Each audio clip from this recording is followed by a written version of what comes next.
By the time Patricia reached the mountain cabin, she had been rejected by her mate, hunted from her pack, and driven through the forest until her legs nearly failed. Then she saw smoke rising from a chimney that should have been cold. The door opened. A towering silver-haired man with molten gold eyes stepped outside, his presence powerful enough to silence her wounded wolf. He claimed the cabin stood on his land, and said he had been waiting for her. But why had Grandma Rosemary never warned Patricia about the Lycan King? Chapter 1. The Plain Daughter. The Silver Pine Pack had never believed in protecting Omegas from hardship, and when it came to Patricia Alvarez, they seemed especially determined to make sure she understood exactly where she stood. Move faster, Patricia. Kitty McAuliffe tapped her perfectly manicured nails against the kitchen counter. The Alpha's birthday celebration begins in 3 hours, and you still haven't finished the appetizers. Patricia lowered her head and continued chopping vegetables. Her hands moved steadily, even though sweat had formed along her forehead, despite the cool autumn air entering through the open window. The packhouse kitchen had become something very close to a prison. And Kitty, the beta's daughter, the woman everyone expected to become the future Luna, and once Patricia's closest childhood friend, had appointed herself its warden. Yes, Kitty, Patricia answered quietly. Kitty's expression sharpened. It's Miss McAuliffe to you. Patricia's knife paused for half a second. Kitty leaned closer. You may have grown up around this pack house, but don't confuse being nearby with being equal. You're Omega. I'm Beta blood.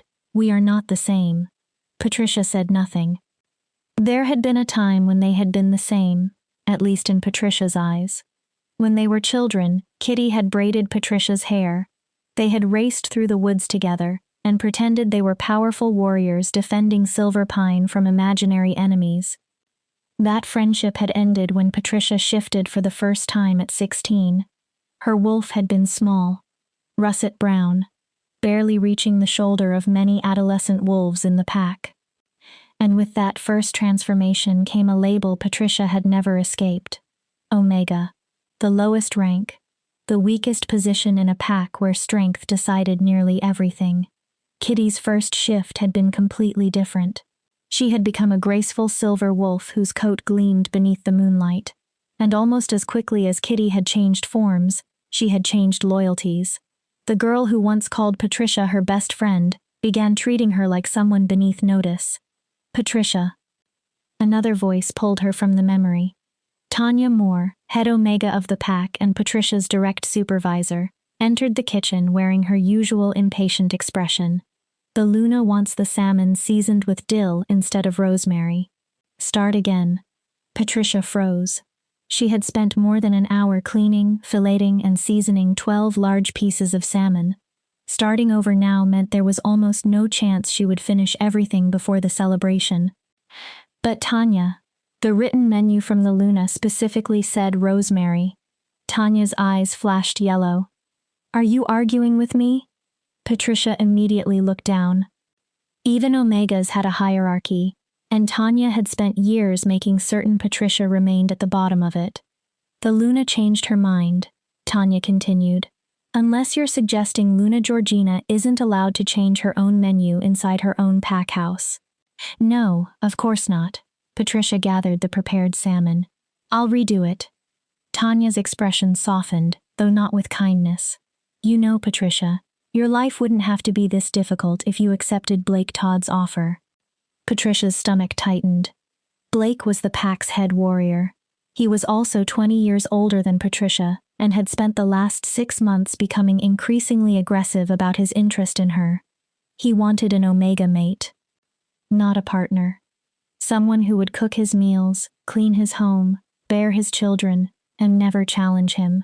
Someone who understood what he considered her proper place. I'm not interested in Blake.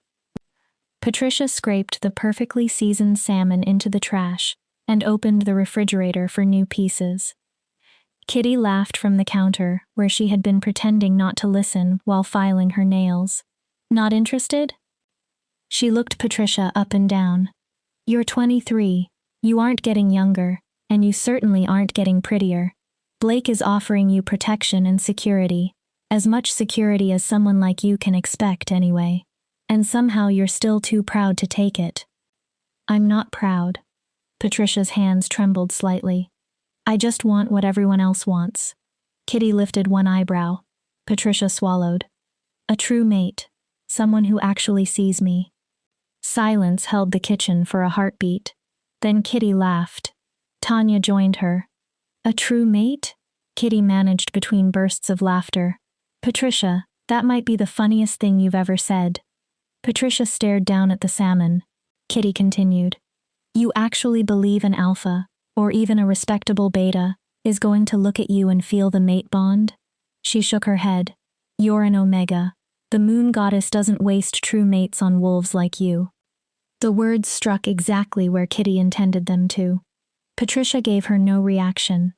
She had learned years ago how to hide pain, how to become quiet, how to take up less space, how to become invisible before someone decided to remind her she was unwanted. It was how she had survived inside a pack that regarded her as somewhere between an inconvenience and an embarrassment. The salmon, Tanya reminded her as she headed toward the door. And make yourself presentable tonight. Alpha Owen wants every member of the pack attending the celebration, even Omegas. Kitty followed Tanya. Before leaving, she looked back. Try not to embarrass the rest of us simply by being there. The door closed. Patricia gripped the edge of the counter until her knuckles whitened. Then she inhaled deeply. Once. Twice. 3 times. Exactly the way Grandma Rosemary had taught her. When the world feels too heavy, little wolf, you breathe. 3 deep breaths. Then you remember who you are beneath their cruelty. You remember that blood does not lie, even when everyone around you does. Patricia closed her eyes. Grandma Rosemary had been dead for 3 months. She had passed peacefully in her sleep at 97. She had also been the only person Patricia could remember who had always made her feel valuable, loved, seen.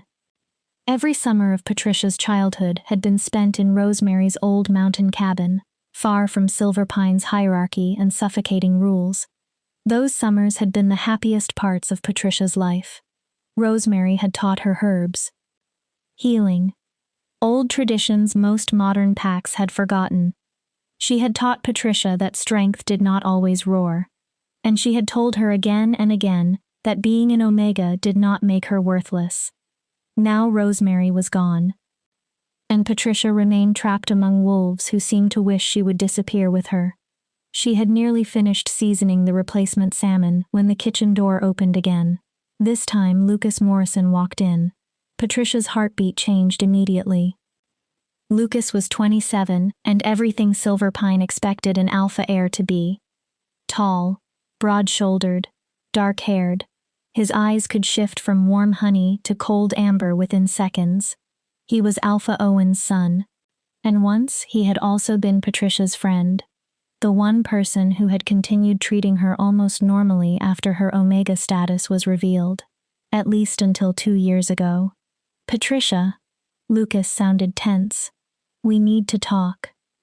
Her hands stopped moving. Lucas rarely sought her out now. As his responsibilities as future Alpha increased, the distance between them had widened, until Patricia sometimes wondered whether their childhood friendship had been something she had imagined. I'm working. She kept her eyes on the counter. The celebration. Damn the celebration. Lucas crossed the kitchen in 3 long steps. Patricia, look at me. She did. And instantly regretted it. His expression held conflict, pain, and something else she could not identify. Something that made her wolf, usually quiet and withdrawn, suddenly stir. Lucas drew a breath. I'm getting engaged tonight. Patricia's fingers tightened around the knife. To Kitty, he continued quickly. My father arranged it. I accepted. She had expected this for more than a year. Lucas was the alpha heir. Kitty came from the beta line. Their marriage made political sense. It united 2 powerful families and strengthened Silver Pine's internal hierarchy. It had nothing to do with Patricia. Congratulations! Her voice was steadier than she expected. Kitty will make a good Luna. Lucas stared at her. That's it? He grabbed her arm. Not painfully, but hard enough to make her gasp. That's all you have to say? Patricia pulled free. What exactly do you want from me, Lucas? For once, anger overcame caution. Did you come here hoping I'd cry? Did you want my blessing? I'm an Omega. You're the Alpha heir. We both knew where this was going. It doesn't have to. Lucas stopped himself. He dragged a hand through his hair. Patricia, there are things you don't know. Her anger faltered. What things? Things about your bloodline. Things about why you… Alpha Lucas? Kitty's voice drifted from the hallway, sweet enough to sound pleasant, until someone knew her well enough to recognize the blade underneath. Are you in there? Your father is looking for you. Lucas clenched his jaw. For one moment Patricia thought he would ignore Kitty and finish what he had started. He had been making strange comments for almost a year, half-spoken warnings, unfinished sentences. Moments when he looked at Patricia as though he knew something about her that she did not. But the conflict disappeared behind the controlled mask of the future Alpha. We'll talk later. Lucas moved toward the door. After the celebration, meet me at the north border at midnight. He looked back at her. Please, Patricia, it's important. Then he left before she could answer. Patricia remained beside the counter, surrounded by the scent of fresh salmon and questions she could not answer. What had Lucas nearly told her? Chapter 2. The Birthday Curse. The Silver Pine pack house glittered beneath hundreds of lights. Every polished surface reflected gold and silver. Crystal chandeliers scattered fragments of color over the walls. The great hall had been transformed into something almost royal, and Patricia suspected that was exactly what Alpha Owen Kane intended. Tonight marked Owen's 55th birthday. He had ruled Silver Pine for more than 30 years, and he wanted every visiting Alpha, Beta, heir, and mate in attendance to remember that his pack remained powerful. Patricia stood with the other Omega servers in the kitchen and smoothed the simple black dress Tanya had given her. It was plain, practical, 2 sizes too large. On Patricia's already small frame, it made her look even smaller. She had pulled her dark hair into a severe bun. Any attempt to look beautiful would only invite accusations that she was pretending to be above her station. Tanya faced the 6 Omegas scheduled to serve that evening. Remember what you are. They listened silently. You are invisible. You do not speak unless someone speaks to you first. You do not make eye contact with anyone above your rank. You serve, smile if you are acknowledged, and return to the kitchen. Her gaze traveled down the line. Understood? Yes, Tanya, they answered together. Good. Her eyes settled on Patricia. You're serving the main table. Patricia's stomach dropped. The main table meant Alpha Owen, Luna Georgina, Lucas, Kitty, Lucas, Kitty, and whichever high-ranking guests Owen considered most important. It was the most visible assignment in the hall, which meant it also offered the greatest opportunity for a mistake. Of course Tanya gave it to me. She wants me to fail. But the evening began without disaster. Guests arrived in groups, each dressed more extravagantly than the last. Patricia recognized many of them, alphas from neighboring packs, senior betas, their mates, and their heirs. The hall filled with voices, laughter, wine, and the invisible calculations of pack politics Patricia had spent her entire life watching from the edges. She moved between tables almost unnoticed. A ghost carrying wine, replacing empty plates, removing used glasses. Most guests never looked at her. Those who did seemed to look through her. Patricia told herself that no longer hurt. Then Alpha Owen rose. Attention. The single word silenced the room. He stood at the head of the main table, broad and commanding. Luna Georgina sat beside him, silver hair perfectly arranged, her expression calm. Lucas stood behind his father's chair in a tailored suit. Kitty stood beside Lucas in an emerald gown that probably cost more than Patricia earned in an entire year. Owen smiled at the gathered guests. Thank you all for coming tonight. His voice held the natural authority of a man accustomed to immediate obedience. As many of you know, this evening is not merely a celebration of another year of my life. It is also a celebration of Silver Pine's future. Patricia's hand trembled slightly as she refilled a visiting Alpha's wine. She knew what was coming. Owen raised his glass. It gives me great pleasure to announce the engagement of my son, Lucas Morrison, to Kitty McAuliffe, daughter of our esteemed Beta. Applause filled the hall. This union will strengthen Silver Pine and ensure our pack continues to prosper for generations. Kitty smiled brilliantly. Lucas took her hand and slipped a large diamond ring onto her finger. Light flashed from the stone. Patricia forced herself to applaud. Her expression remained neutral. She would not let anyone see pain. She would not give Kitty that satisfaction. Then a scent struck Patricia with such force that her breath caught. Pine. Cedar. Something wild beneath it. Ancient. Intoxicating. Her wolf surged awake. Not gradually. Violently. Patricia gasped. The wine bottle slipped from her fingers. It hit the marble floor and shattered. Red wine spread across white stone among glittering fragments of glass. The crash silenced the hall. Every face turned toward Patricia, but she barely noticed. The scent had become overwhelming. Her wolf was no longer withdrawn. She was screaming one word inside Patricia's mind. Mate, mate, mate. Patricia slowly raised her eyes. They found Lucas, and she saw the exact second he felt it too. His face drained of color. His entire body went rigid. The sacred bond forged by the moon goddess snapped fully into place between them. Patricia's heart stopped. Number. Not now. Not him. Not like this. Patricia.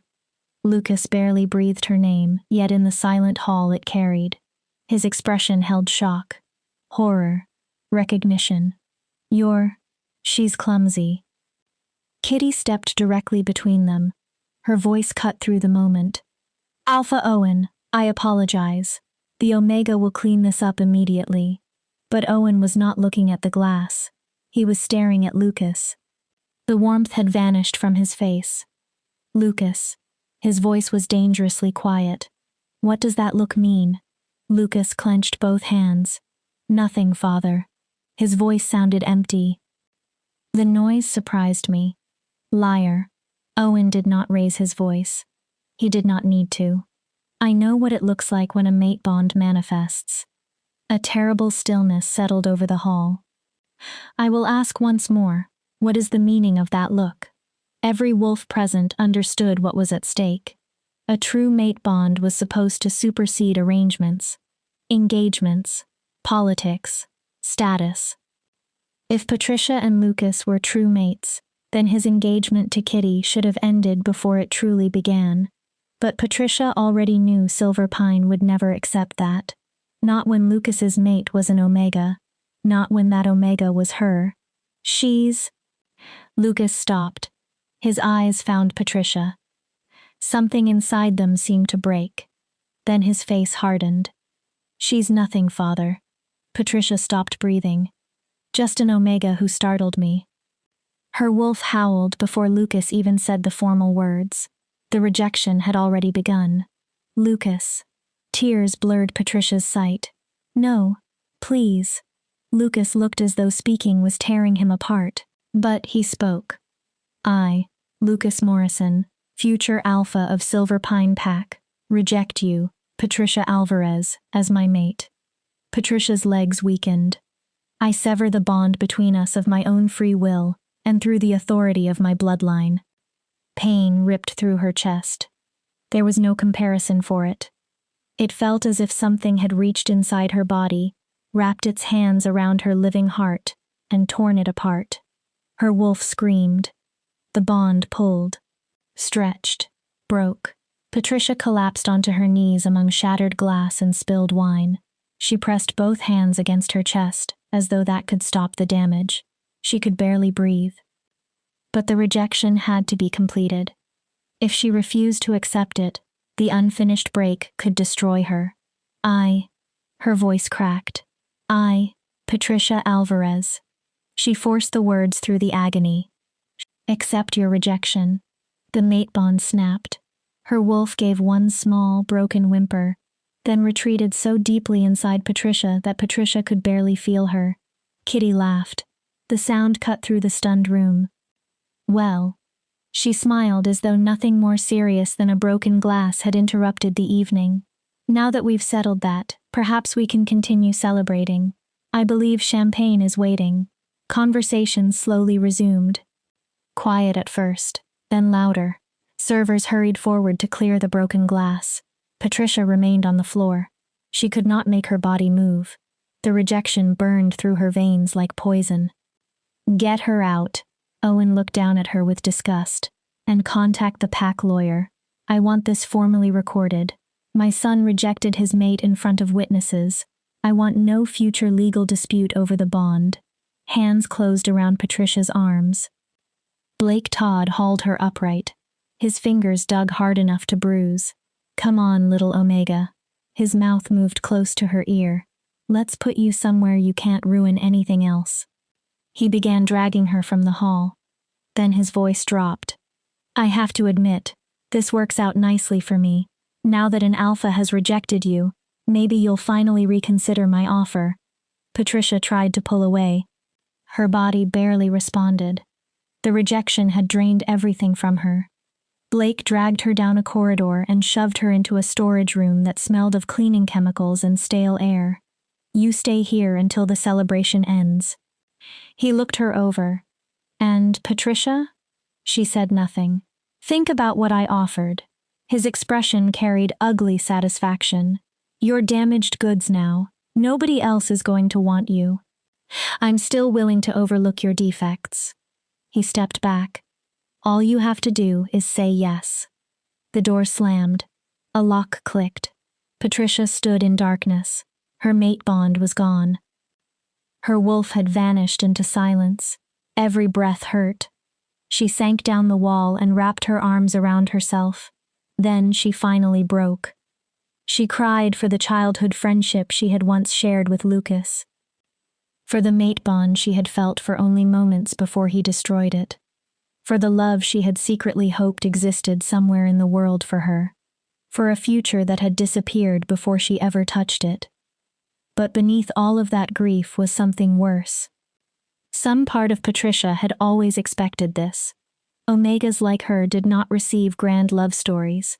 They did not receive happy endings.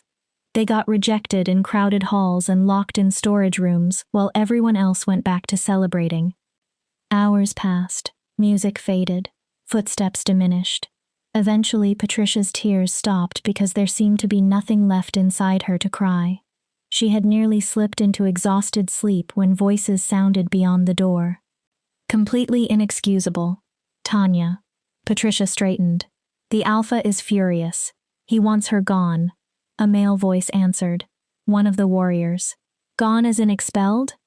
Worse. Tanya lowered her voice. He's invoking the old laws.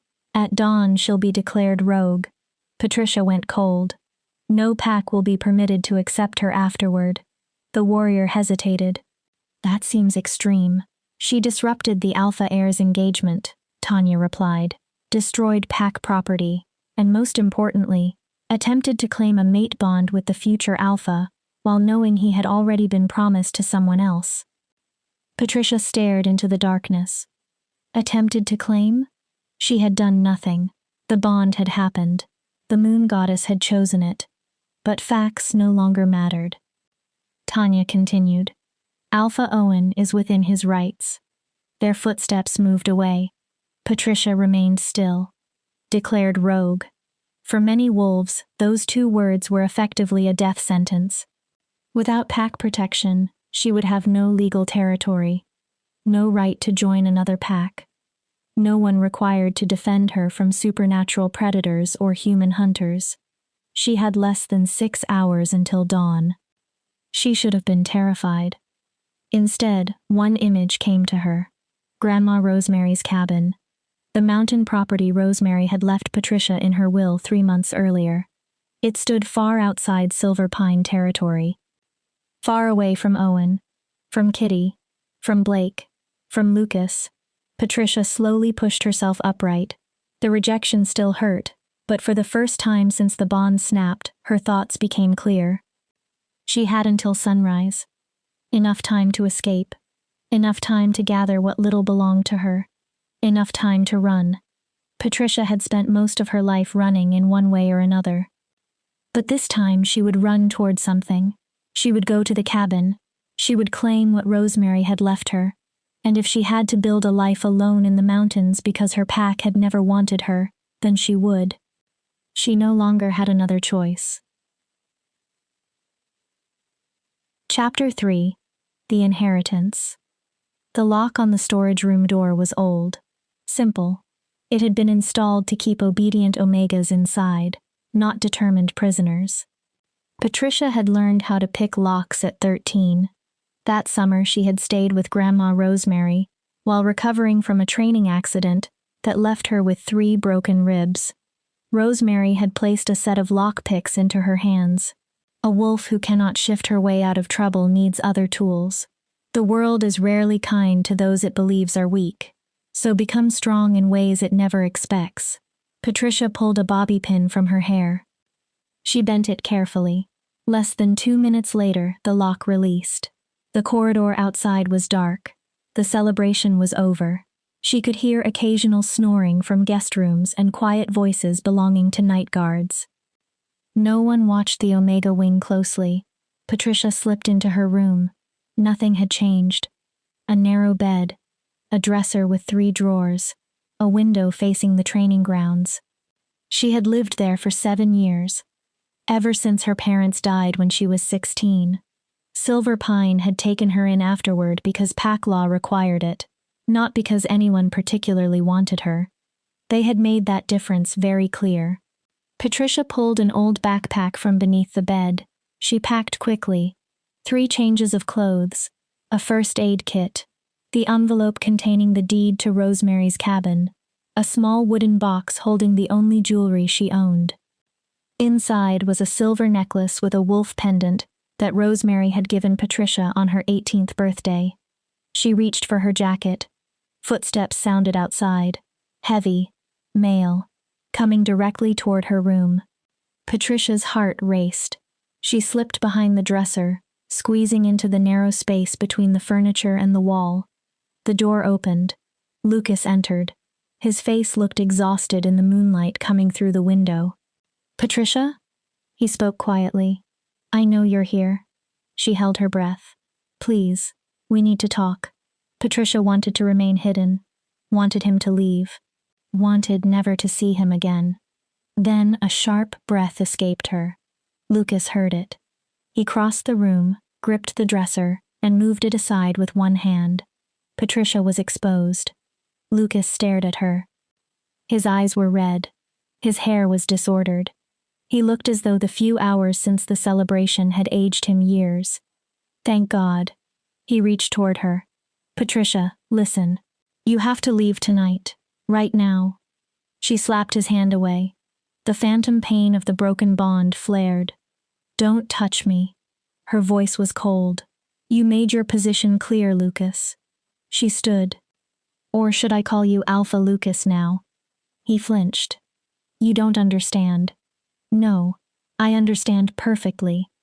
My father intends to declare you rogue at dawn. I already know." Lucas stared. "But that isn't the worst part." Patricia paused. Lucas glanced toward the hall before lowering his voice. "There are things about your bloodline you don't know, things your grandmother hid because she believed hiding them would protect you." Patricia's anger shifted into confusion. "What are you talking about?" "The land where Rosemary's cabin stands."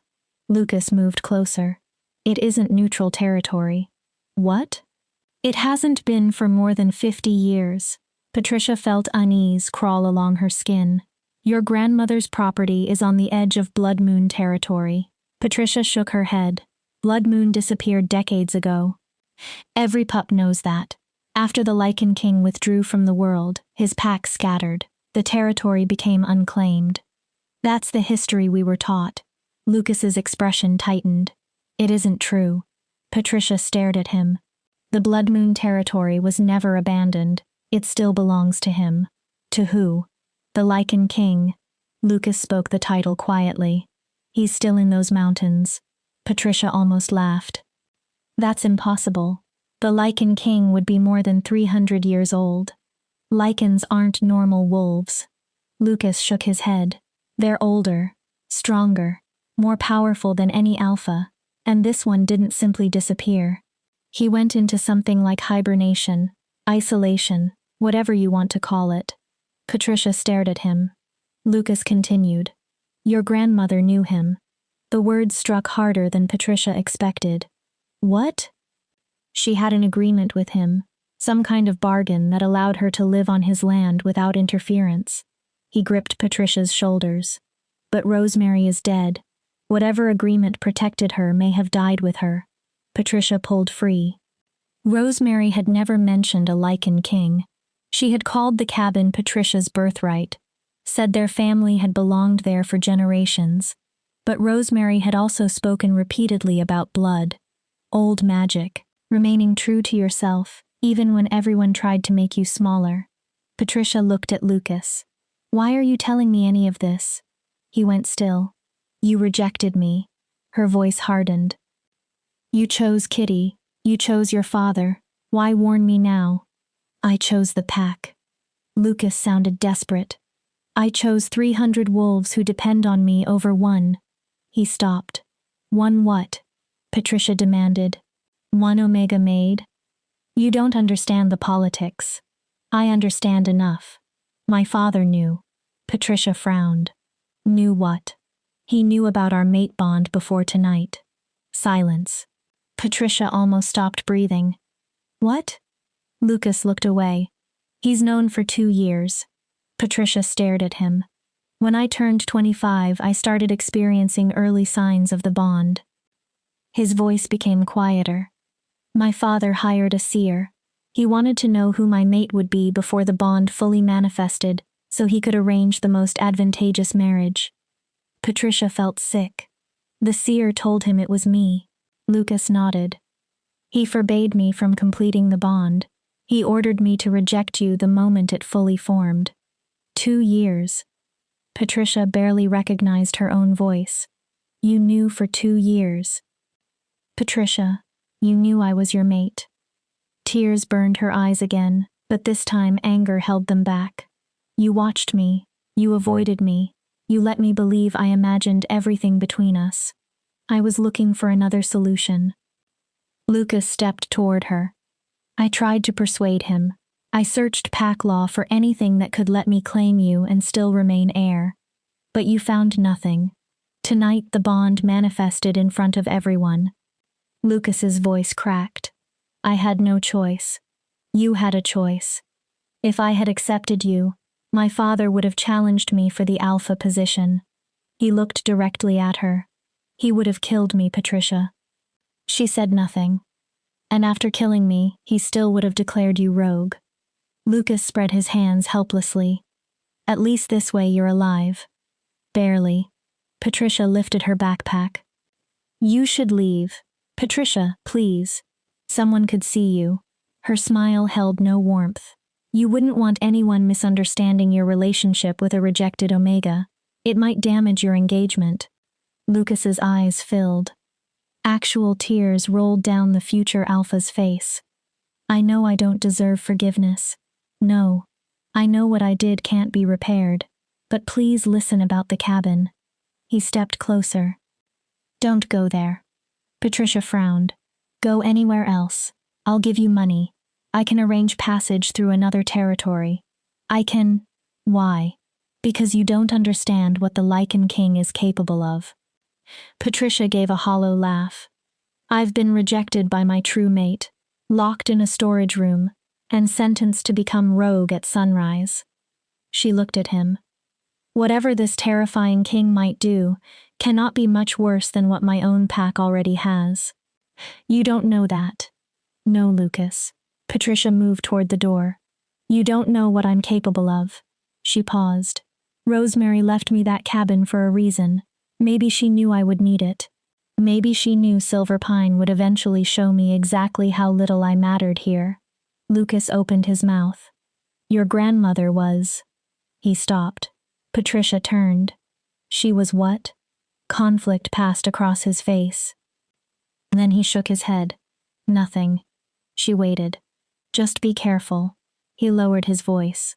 And Patricia, I am sorry. She looked at him for several seconds. So am I. His expression broke. I'm sorry I ever believed someone like you might be brave enough to love someone like me. Patricia left him standing in her empty room. She never looked back. 3 main exits led from the pack house. All were guarded. But the building also had several older secondary routes most wolves had forgotten. One was an abandoned coal chute in the basement from the years before the pack converted to modern heating. Patricia squeezed through it. She emerged in bushes behind the house covered in dust and cobwebs. For one moment, she looked back. The pack house had been the only permanent home she had known for 7 years. Then Patricia turned toward the forest. And ran. Her wolf remained too wounded by the rejection to shift. So Patricia fled on human legs. Her backpack struck her shoulders. Breath burned in her lungs. Dawn was less than 3 hours away. She had to cross Silver Pine's borders before Owen made the rogue declaration official and sent trackers after her. Patricia knew the forest. She had explored it as a child and remembered hidden paths most wolves ignored. She used every one she could. She moved through undergrowth, avoided open ground, crossed rocky patches whenever possible to reduce her scent trail. She was still 2 miles from the border when howls rose behind her. They had discovered her escape. And the hunt had already begun. Patricia ran harder. Her muscles screamed. Ahead, she saw the old oak carved with Silver Pine's crest. Beyond it ran the stream dividing their territory from the wilderness. The howls grew louder, closer. Patricia burst from the trees and plunged into the freezing water. Cold shocked through her body. She nearly cried out, but the stream would break her scent. Buy precious time. She dragged herself up the opposite bank and kept running. She had crossed Silver Pine's border, but she was not safe. Not yet. She had to reach Rosemary's property. If Lucas had told the truth, entering that land without the Lycan King's permission might be incredibly foolish, but turning back meant certain death. At least forward offered a possibility. The sky had begun to lighten when Patricia finally saw the cabin. Small, wooden, nestled in a familiar clearing. And she almost cried from relief. Then she noticed the smoke. A thin line curled from the chimney. Patricia slowed. That made no sense. Rosemary had been dead for 3 months. No one should have been there. She approached cautiously. Morning mist clung unnaturally close to the ground. The forest had gone silent. No birds. No insects. No wind. And for the first time since Lucas rejected her, Patricia felt her wolf stir. She stopped 10 feet from the door. A presence pressed against her senses. Ancient. Powerful. Heavy enough to make the air itself seem different. Her wolf whimpered. But beneath the fear was something Patricia did not understand. Recognition. The cabin door opened. A man stepped outside.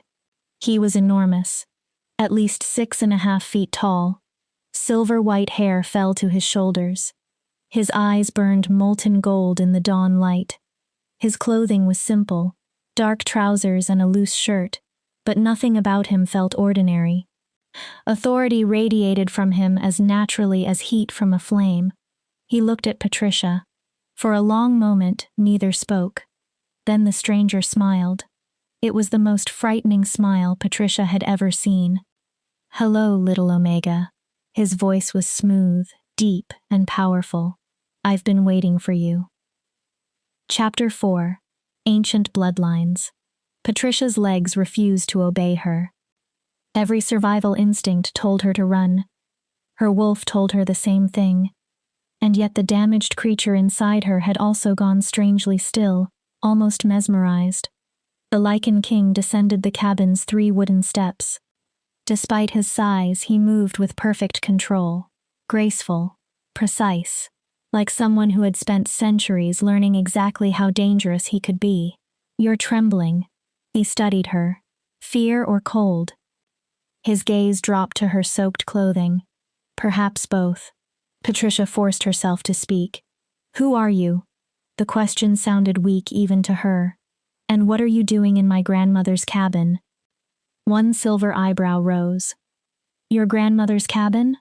He almost sounded amused. "How interesting. I had always considered it my cabin." Patricia stiffened. "On my land," he added. "Inside my territory." He stepped closer. Patricia moved backward. The Lycan King watched. "I suppose Rosemary never told you the complete truth." Patricia's stomach tightened. "You knew my grandmother?" "Knew her." His laugh rolled through the clearing like distant thunder. "Little Omega, I have known your bloodline longer than your pack has existed." He stopped. "Rosemary Love and I had an arrangement." Patricia blinked. Rosemary Love. Love had been her grandmother's maiden name, though after marriage she had used Morrison. What arrangement? Rosemary was allowed to use this cabin in exchange for certain services. Something in his phrasing made Patricia tense. His golden eyes flashed with amusement. "Not those kinds of services, if that is where your mind went." She flushed. "Your grandmother was a healer, one of the last who remembered the old ways. When I required her skills, she provided them." He looked around the clearing. "In return, I allowed her to live here without interference." Another step. This time Patricia held her ground. "But Rosemary is dead." His expression changed. "And you, little Omega, are trespassing." Patricia immediately opened her backpack and pulled out the envelope. "The cabin belongs to me now." She held out the deed. "My grandmother left it to me." He barely glanced at the papers. "A human deed has no authority over Lycan territory. My grandmother legally owned. Your grandmother had my permission to reside here." His voice ended the argument. "You do not." Patricia swallowed. There was nowhere else. No pack. No sanctuary. No one who would take in a declared rogue. "Then I'm asking." The words left her before pride could stop them. He regarded her. "I'm asking for permission to stay." Patricia's voice weakened. "Please." Something in his expression changed. "My pack declared me rogue." The Lycan King became completely still. For what crime? Humiliation burned through Patricia. For being rejected by their future alpha. His eyes narrowed. For disrupting his engagement ceremony. She gave a bitter laugh. For existing inconveniently. Something dangerous flashed in those molten eyes. "Your mate rejected you?" "Yes." "Why?" "Because I'm an Omega." Patricia's bitterness surfaced. Because his father arranged a better political marriage. Because Silver Pine values rank more than a bond chosen by the moon goddess. The Lycan King studied her so intensely that Patricia felt exposed. Finally he spoke. "Your alpha condemned you because your mate lacked the courage to claim what the moon goddess gave him. He isn't weak." The defense left Patricia automatically. She hated herself for it. He's trapped by responsibility, his father, the pack. Weakness wearing the clothing of duty is still weakness. The Lycan King began circling her. "Tell me something." Patricia followed him with her eyes. "Do you know why Rosemary never told you about me?" "No." "Or why she never told you who truly owned this land?" "No." He stopped directly in front of her. "Because Rosemary knew that the moment you crossed my border, everything would change." Patricia's pulse accelerated.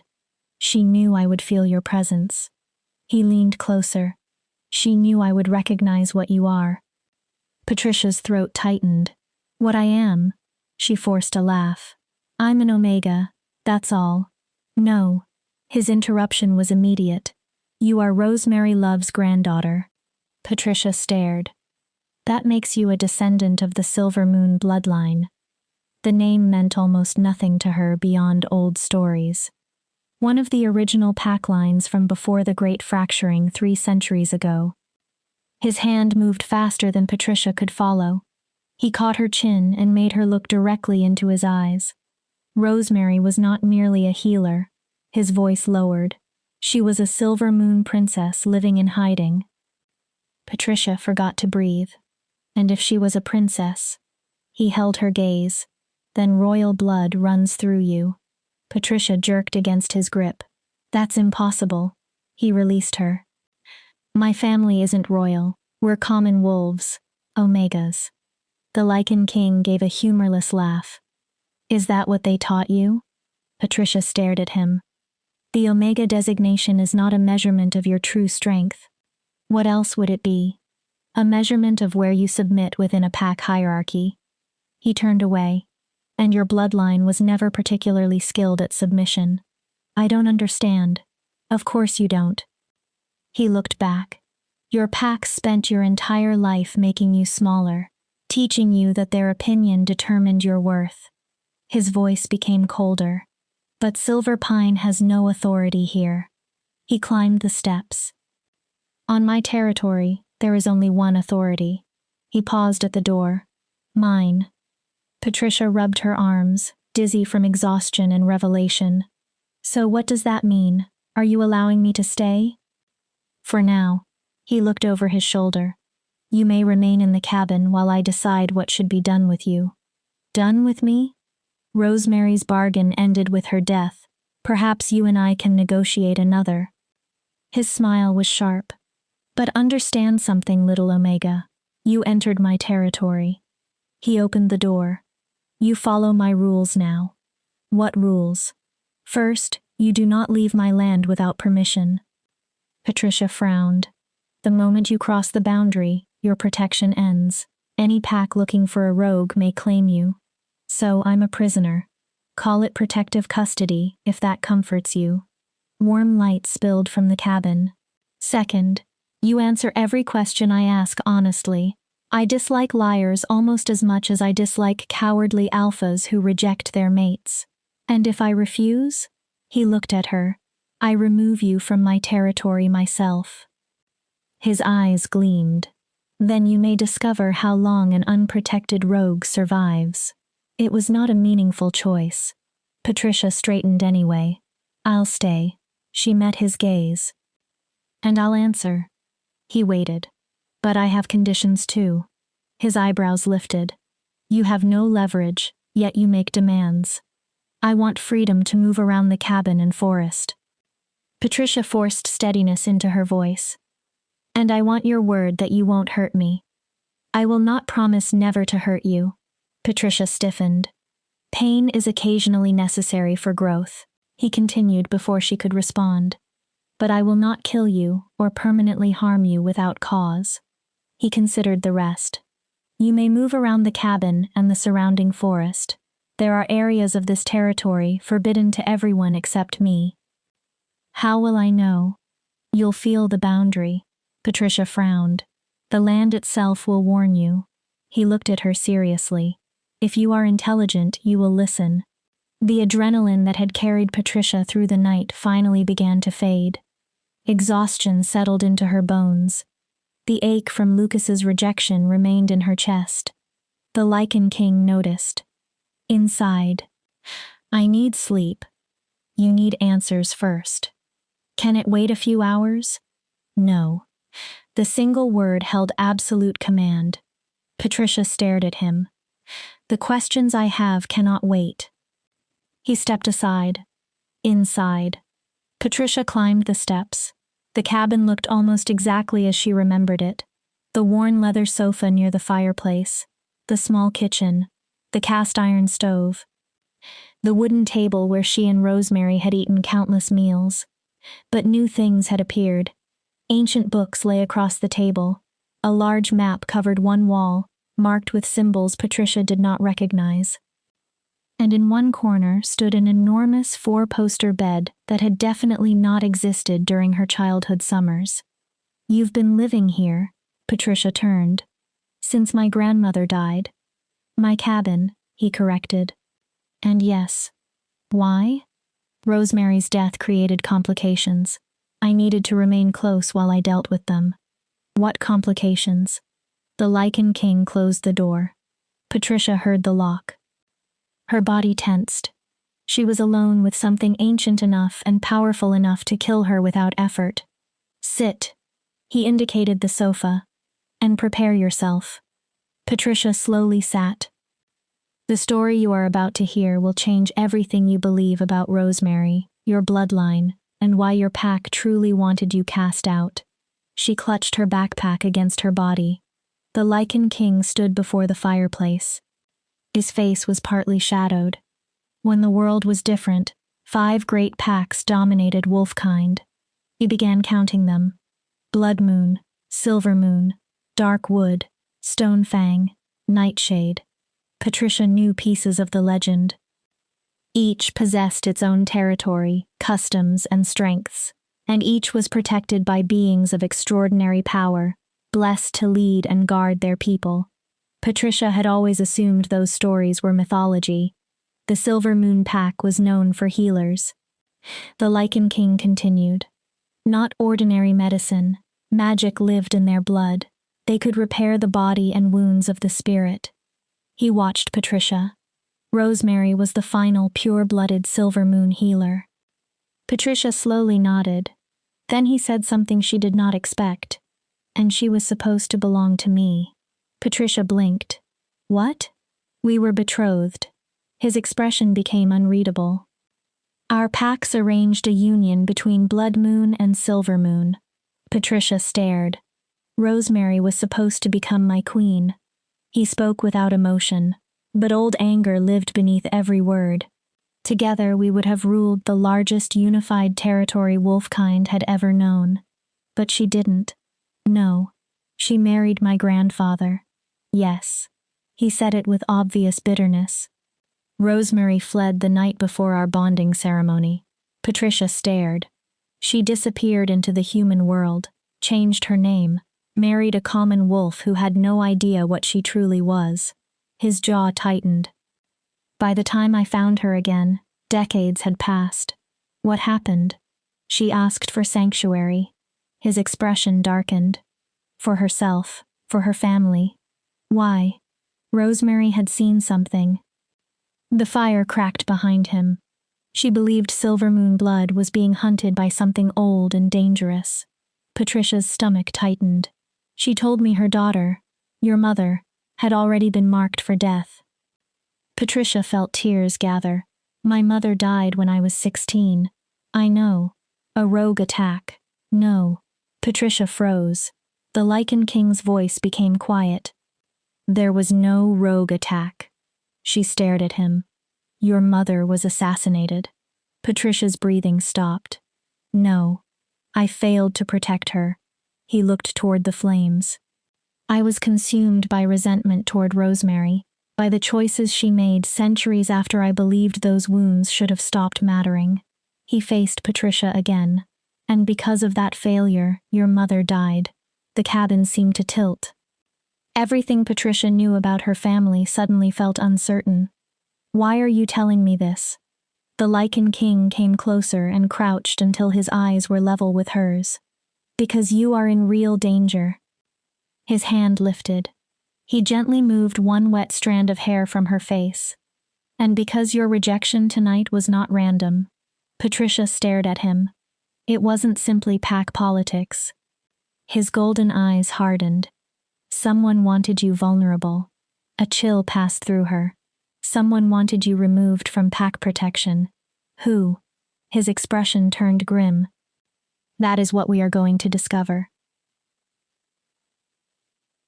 Chapter 5. Breaking Chains. Patricia stared at the Lycan King. You're telling me someone arranged my rejection? Not exactly. He moved toward the table. Lucas was pressured, but never remove his responsibility from the decision. In the end, he chose. Patricia appreciated that more than she wanted to admit. He opened one of the old books. Think back, before your parents died, did Alpha Owen ever take unusual interest in your family? Patricia searched her memories. There was one time. How old were you? Maybe 10. She frowned. He came to our house. My mother sent me upstairs and told me not to leave my room no matter what I heard. What happened? They argued for hours. About? I don't know. Patricia swallowed. But when Owen left, my mother was crying. She paused. And my father looked terrified. The Lycan King nodded. Owen knew. Knew what? About your silver moon blood. Patricia stared. Rosemary told me he had discovered the connection. She believed pack loyalty would keep him silent. His expression hardened. She was wrong. But why would Owen care? Patricia shook her head. Silver Moon disappeared centuries ago. Power does not simply disappear. The Lycan King opened an ancient volume. It sleeps. Several markings on the page seemed almost luminous in the firelight.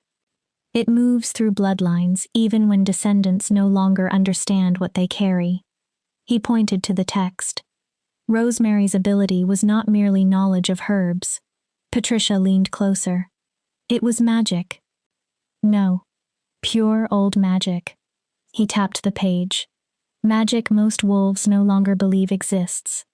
I don't have magic. Patricia immediately shook her head. I can barely shift. My wolf is tiny. I'm the weakest. You are not weak. His voice cut through hers. You are suppressed. Patricia fell silent. There is a difference. He turned the book toward her. The language meant nothing to Patricia. This describes the right of diminishment. What is that? An old curse. His golden eyes sharpened. It binds the power of a strong bloodline and makes the victim appear Omega. Patricia went cold. A curse? One requiring 3 components. He raised a finger.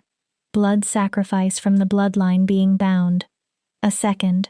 Betrayal of trust. A third. And time. Patricia stared at him. Your parents' deaths supplied the blood. Her breath caught. Owen's betrayal of your mother's trust supplied the betrayal. He held her gaze. And 16 years of you believing you were weak and worthless gave the curse time to root itself inside you. Patricia felt dizzy. That's insane. She stood abruptly. Why would anyone do that to a child? Because you were never simply a child. He stared at her. You are the last direct descendant of Silver Moon. His jaw tightened. And according to the prophecy, he stopped. Patricia caught it immediately. What prophecy? It isn't important now. You were about to say, what matters is that someone wants you powerless.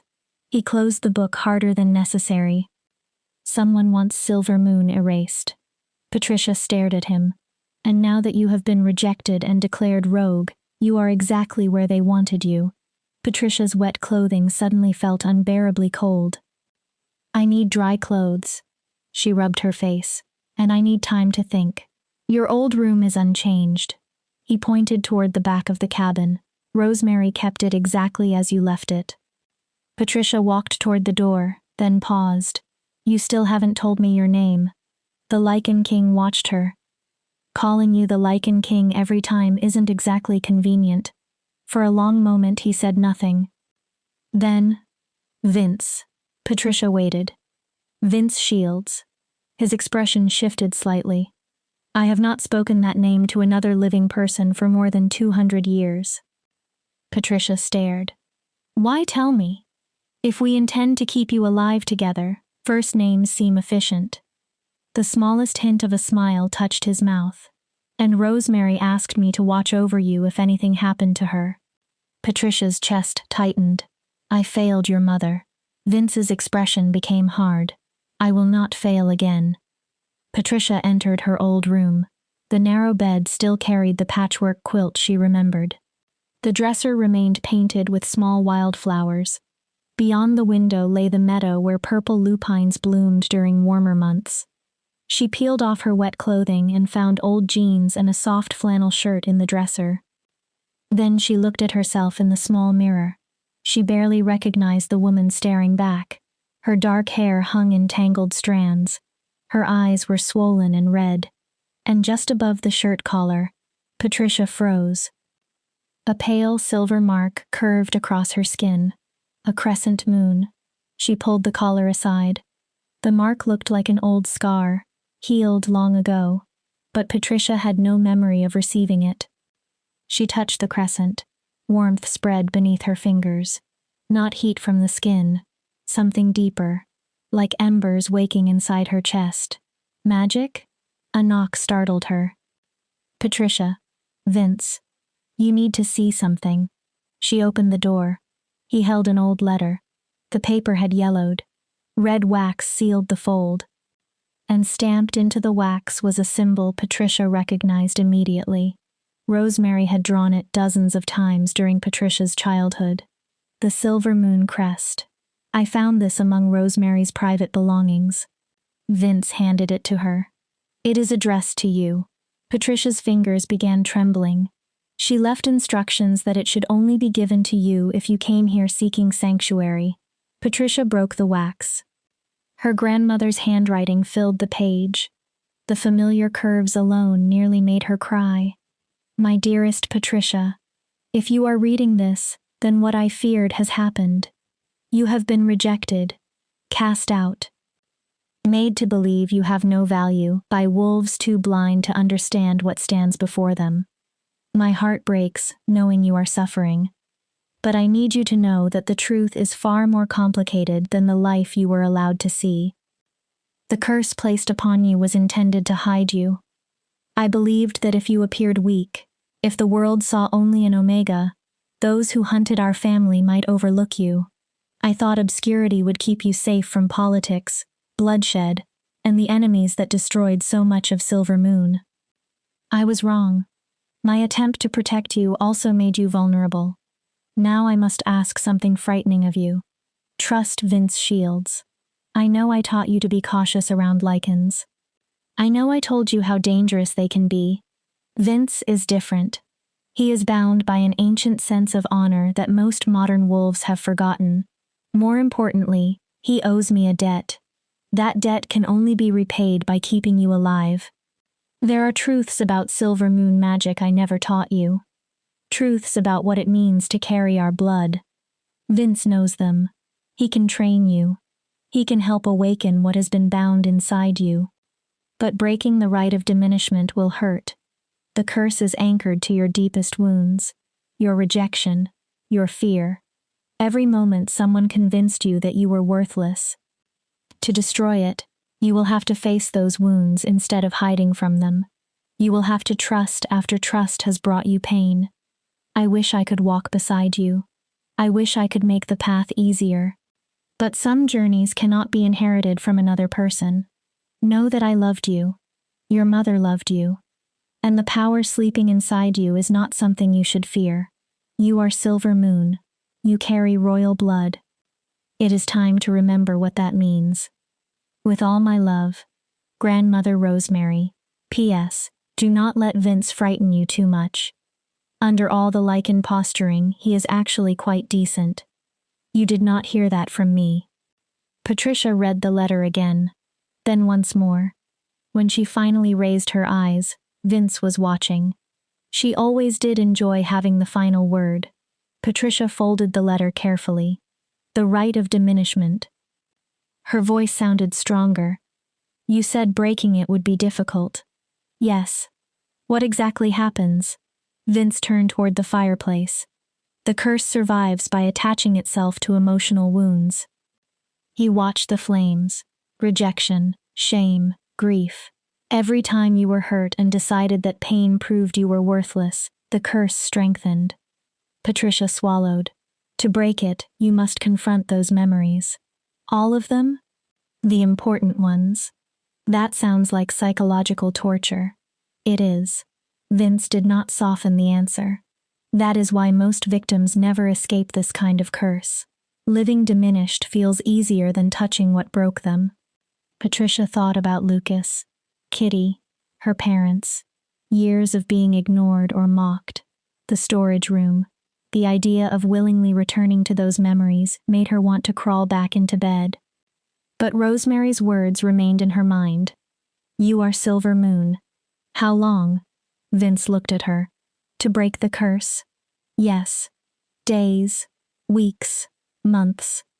It depends on you. Then his expression became serious. And there is another problem. Patricia waited. As your power returns, anyone capable of sensing ancient magic will notice. Her stomach sank. Including whoever cursed me. Yes. Patricia laughed without humor. So I either remain cursed and helpless, or break the curse and announce exactly where I am. Essentially. Wonderful. Welcome to Silver Moon royalty. For the first time since leaving Silver Pine, Patricia laughed. A small, exhausted sound. Rosemary certainly knew how to choose allies. She looked Vince over. A sarcastic Lycan King who hates everyone. I do not hate everyone.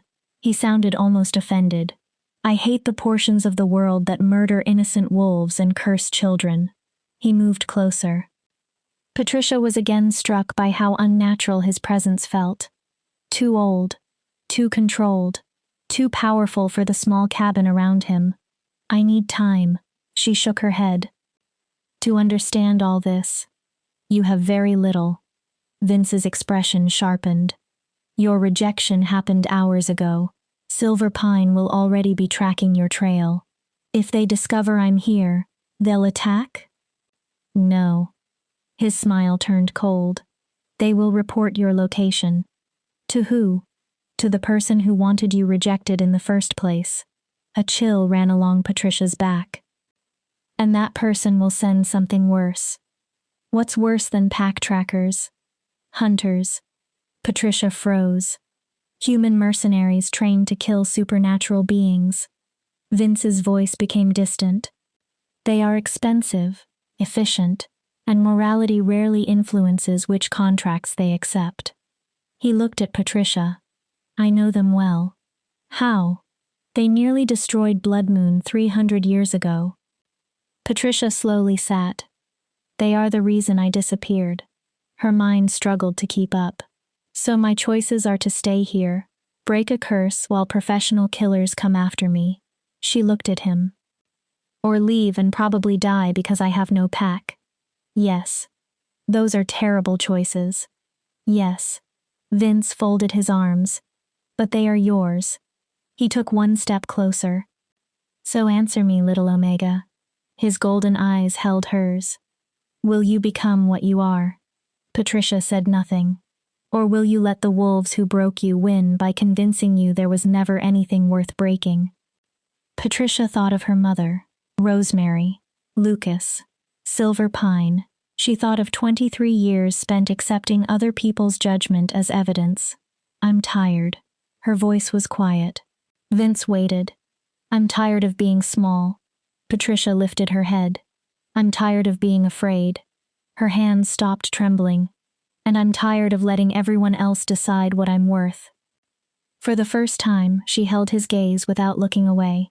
Teach me. Vince remained motionless. Help me break the curse. She inhaled. Then help me find whoever did this. Approval flickered in his expression. All right. He moved nearer. But once we begin, there is no easy way back. Patricia nodded. You may become stronger than anything you currently imagine. His voice lowered. Or you may discover that facing your past is harder than remaining trapped by it. I understand. No. Vince extended his hand. You will. Patricia looked at it. The first wound is the freshest. She knew before he said it. The mate bond. Yes. Vince's voice softened. The formal rejection broke most of it. But part of you still reaches toward Lucas. Patricia hated that he was right. Part of you hopes he will return, that he will change his mind, that he will choose you after all. Vince's eyes hardened. That hope feeds the curse. How do I stop it? You let me see it. Patricia looked at him sharply. The memory, the entire rejection. His hand remained extended. You let me enter the wound. And then? We burn the bond out together. Patricia stared at his palm. Allowing someone into her mind felt more frightening than fighting. But if reclaiming herself required walking through pain, then hiding could no longer be her only response. She placed her hand in his. Power surged through the contact. Patricia gasped. It felt like grabbing a live current. Not pain. Energy. Ancient and enormous. Close your eyes. Vince's voice became the only steady thing in the room. Remember. Patricia obeyed. Do not hide from what happened. She fell backward into the memory. Pine. Cedar. Recognition. Her wolf singing with joy for a few impossible seconds. Then Lucas's face. The terror in his eyes. His voice declaring her unwanted. The bond tearing. Glass breaking. People watching. Kitty laughing. Patricia alone on the marble floor. Enough. Vince's voice cut through. Open your eyes. She did. His eyes were glowing. Bright molten gold. His hand had become almost painfully warm around hers. I'm going to remove what remains. His voice seemed deeper now. Not formally, completely. Patricia's heart raced. It will hurt. Vince held her gaze. But afterward, Lucas will have no claim on any part of you. A pause. Do you consent? Patricia remembered Lucas crying in her room. A man who claimed to care. A man who had still chosen fear. She imagined years of feeling the pull of someone who had thrown her away. I consent. Vince's power slammed into her. Patricia screamed. Chapter 6. The burning pain consumed everything. Patricia could not tell where her body ended, and Vince's magic began. It felt as though he had reached into the center of her chest and seized the remaining threads of the mate bond. Those threads were not merely connected to Lucas as a mate. They were woven through years of memory. Childhood. Friendship. Hope. Every time Patricia's heart had changed rhythm when Lucas entered a room. Every quiet moment when she had wondered whether he saw more in her than everyone else did. Fire raced through her veins. Don't fight. Vince's command reached her through the agony. The more you resist, the more it hurts. Patricia clenched her teeth. Let it burn. But how did anyone simply let go of someone woven through so much of their life? Lucas had not always been the man who rejected her. He had once been the boy who taught her to climb trees. Who shared food when other children stole hers. Who told her that becoming an Omega did not change who she was. Then he became the man who stood in front of a crowded hall and abandoned the bond between them. Patricia stopped resisting. Vince's magic flooded deeper. Memories ignited. Lucas at 8, standing between Patricia and children who bullied her. Burn. Lucas at 16, watching her first shift while carefully hiding whatever he felt. Burn. Lucas at 25, avoiding her in corridors. Burn. Lucas at 27, saying the words that destroyed their bond. Burn. One by one the memories flared silver. Then became ash. The ache in Patricia's chest reached unbearable intensity. For one final moment it felt worse than the original rejection. Then, nothing. The pain vanished. Completely. Patricia collapsed. Vince caught her before she hit the floor. He lowered her carefully. She gasped for air. Every muscle shook. It's finished. Vince's voice had returned to normal. The bond is completely severed. Patricia searched inside herself. No pull. No ache. No invisible thread pointing back toward Silver Pine. Lucas was still part of her memories. But he no longer lived inside her nervous system. How do you feel? Vince asked. Patricia swallowed. Hollow. She took another breath, but lighter, normal. He helped her onto the sofa, then brought water from the kitchen. Drink. Patricia emptied half the glass immediately. The burning consumes physical energy. She finished the rest. How many more times are we doing that? That depends on how many wounds support the curse. Vince sat opposite her. The rejection was easy to reach because it happened tonight. Patricia almost laughed at his definition of easy. The older wounds will be buried deeper. What does that mean? Meditation, memory exploration, Ritual work. He glanced at the books. Methods Rosemary would have known naturally.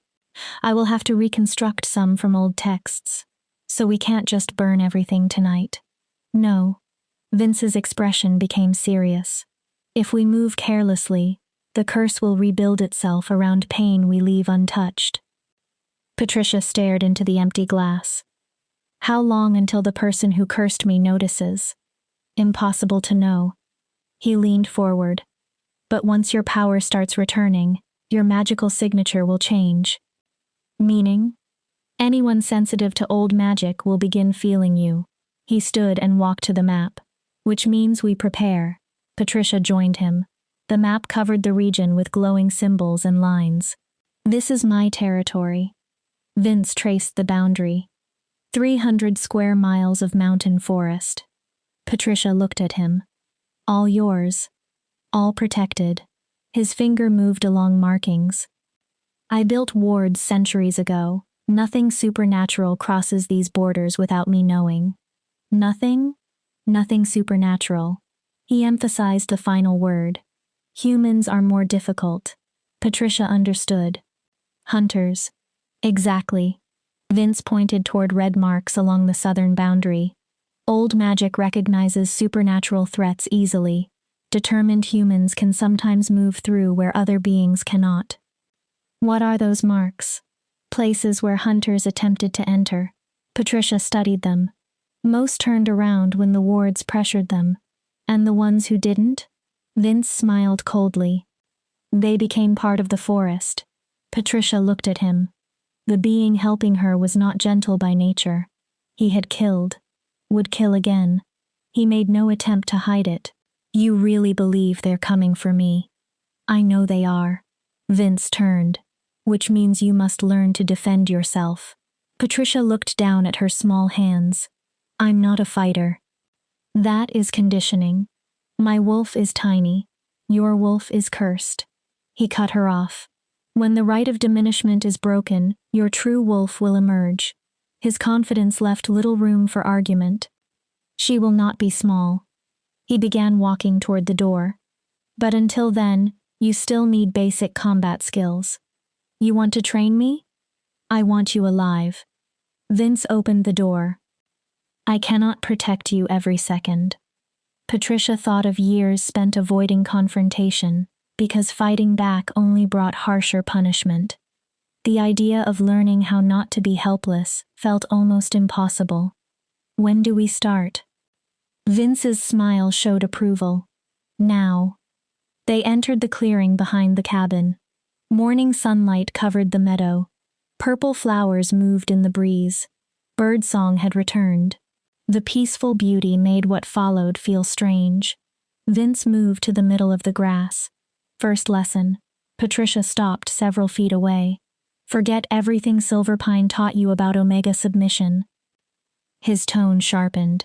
In a real fight, there are no ranks, no polite rules, no showing your throat, and praying the other wolf decides to be merciful. They never taught Omega's combat. Vince slowly turned his head. Of course they didn't. His jaw tightened. Why allow people you consider weak to learn that they aren't helpless? He faced her. Show me a fighting stance. Patricia copied what she remembered seeing during training. Feet shoulder-width apart. Hands raised. Vince circled her. Too stiff. Patricia adjusted. You are standing like someone waiting to be hit. I've never done this. I noticed. He stopped. Attack me. Patricia blinked. What? Hit me. That seems like a terrible idea. Punch, kick, do anything. He folded his arms. I need to see how you move when you intend to hurt someone. Patricia hesitated. I'll embarrass myself. Probably. Her eyes narrowed. That is part of learning. Vince's expression remained calm. Attack me or stop wasting my time. Anger sparked. Patricia swung. Her punch was obvious. Slow. Poorly aimed. Vince stepped aside, caught her wrist, used her momentum, and flipped her onto her back. The impact knocked the breath from her. Pathetic. Patricia glared up. Vince did not sound mocking, only factual. You weren't trying to hurt me. He offered his hand. You were performing an instruction. Patricia took it. This time remember everyone who hurt you. Vince pulled her upright. Every insult, every rejection, every moment someone convinced you that you deserved less. Patricia thought of Kitty, Tanya, Blake, Owen, Lucas, the storage room. She attacked.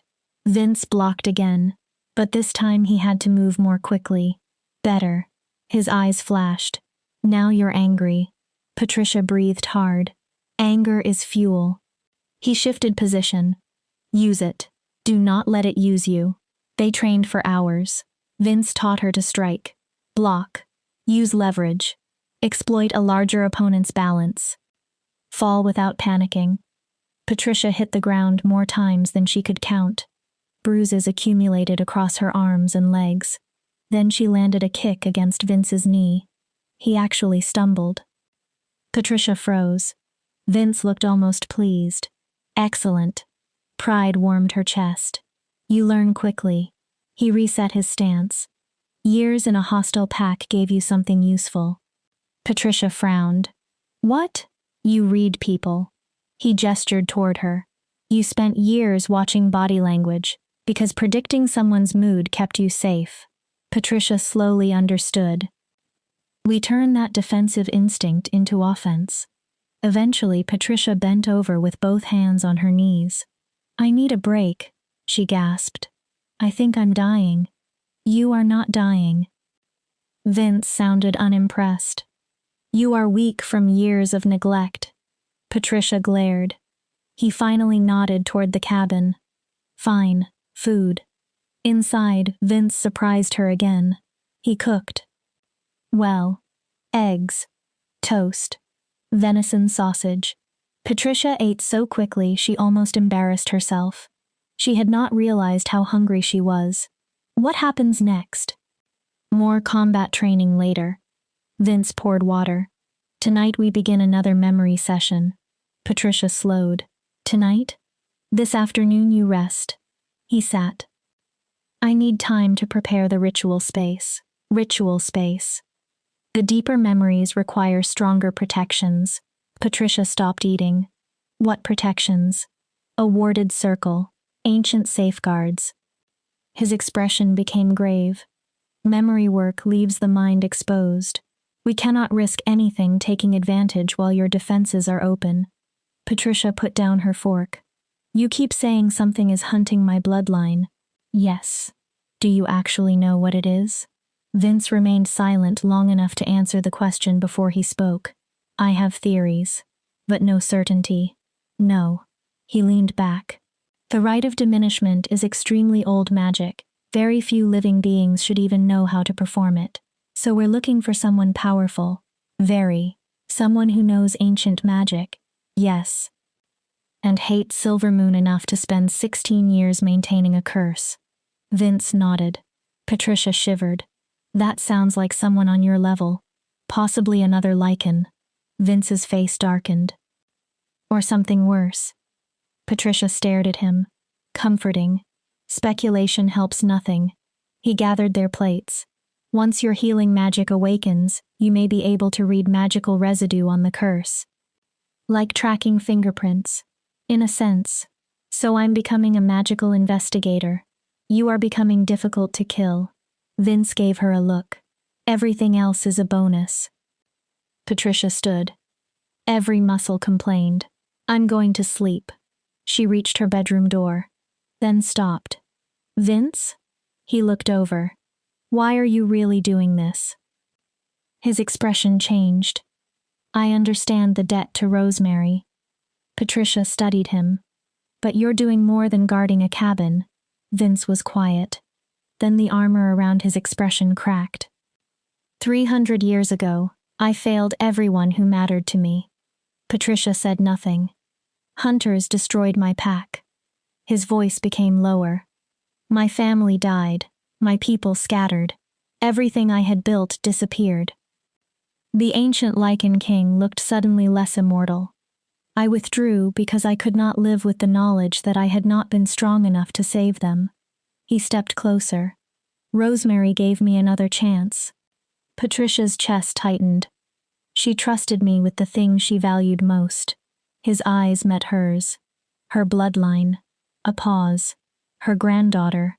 He continued. The future of Silver Moon. Vince's voice hardened. I help you because I refuse to fail again. Then softer. And because you deserved better than what this world gave you. Patricia blinked away sudden tears. That is a lot of responsibility to place on one cursed Omega. Vince's answer came immediately. You are not an Omega. His golden eyes held hers. You are a princess in hiding. And it is time you started behaving like one. Chapter 7. Shadows of the Past. Patricia woke to chanting. The language was unfamiliar, ancient. Each word seemed to vibrate through the cabin walls. She had planned to sleep for an hour. Instead, exhaustion had dragged her into a deep, dreamless rest. Twilight now painted the sky purple beyond the window. Her bruises still ached from training, but she felt stronger. She stepped into the main room and stopped. Everything had changed. Furniture had been pushed against the walls. A wide circle occupied the center of the floor, drawn with salt mixed with something silver. Symbols surrounded it. Some Patricia remembered from Rosemary's books. Others were completely unknown. 5 candles burned around the circle. Vince stood inside it, shirtless. Silver scars crossed his torso, many faintly glowing beneath candlelight. He held an old book and continued chanting until Patricia approached. Then he looked up. You're awake. His golden eyes reflected fire. Good. We begin before the moon rises completely. Patricia looked around. What is this? A protection ward. He closed the book. A memory circle. He indicated the symbols. And a binding structure to make sure anything we uncover remains contained. Patricia's stomach tightened. The wounds we're approaching tonight are older. Vince set the book down. Deeper. I thought we were going slowly. We were. This does not look slow. We no longer have time. Vince's tone sharpened. Every hour the curse remains intact gives your enemy another hour to act. Patricia looked at the circle. What happens if I can't handle it? Vince's expression softened slightly. I pull you out. And then? We try again. He approached the edge. But understand what the curse wants. Patricia looked at him. It wants you convinced you are too damaged to heal, he continued, too weak to face pain. He extended one hand. Every time you prove that belief wrong, you weaken it. Patricia stared at the circle. Years of fear pulled her backward. Rosemary's letter pushed her forward. What do I do? Sit in the center. Vince stepped over the salt line. Once we begin, you do not leave until I end the session. No matter what happens? No matter what you see or feel. Patricia entered. The instant she crossed the boundary, pressure changed around her. Not physical exactly. The air felt heavier, charged. She sat cross-legged. Vince settled opposite her. Their knees nearly touched. Hands. Patricia placed hers in his. Power surged again. Close your eyes. She obeyed. 3 breaths. Patricia inhaled. Once. Twice. 3 times. Rosemary's rhythm. Gradually the room disappeared. Patricia became aware of buried places inside herself. Old wounds she had never healed because surviving each day had seemed more urgent. I'm guiding you backward. Vince's voice sounded distant. To the moments that taught you to believe you were worthless. Patricia's pulse quickened. We are not returning to suffer again. His hands remained steady around hers. We return so you can finally understand what really happened. The world shifted. Patricia was 10 years old. She stood in the packhouse kitchen while her mother worked. Fresh bread scented the room. Sunlight turned everything gold. Alpha Owen stood in the doorway. His face was hard with anger. You need to tell her the truth, Gloria. Patricia's mother, Gloria Moses, stared back. She's a child. She still deserves the truth. She deserves a childhood before our bloodline becomes a burden she has to carry. Owen's expression twisted.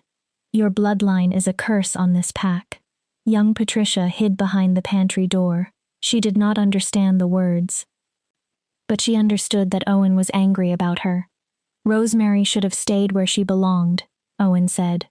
She should have honored her duty to the Lycan King instead of fleeing to play family with a common wolf. Gloria's face tightened.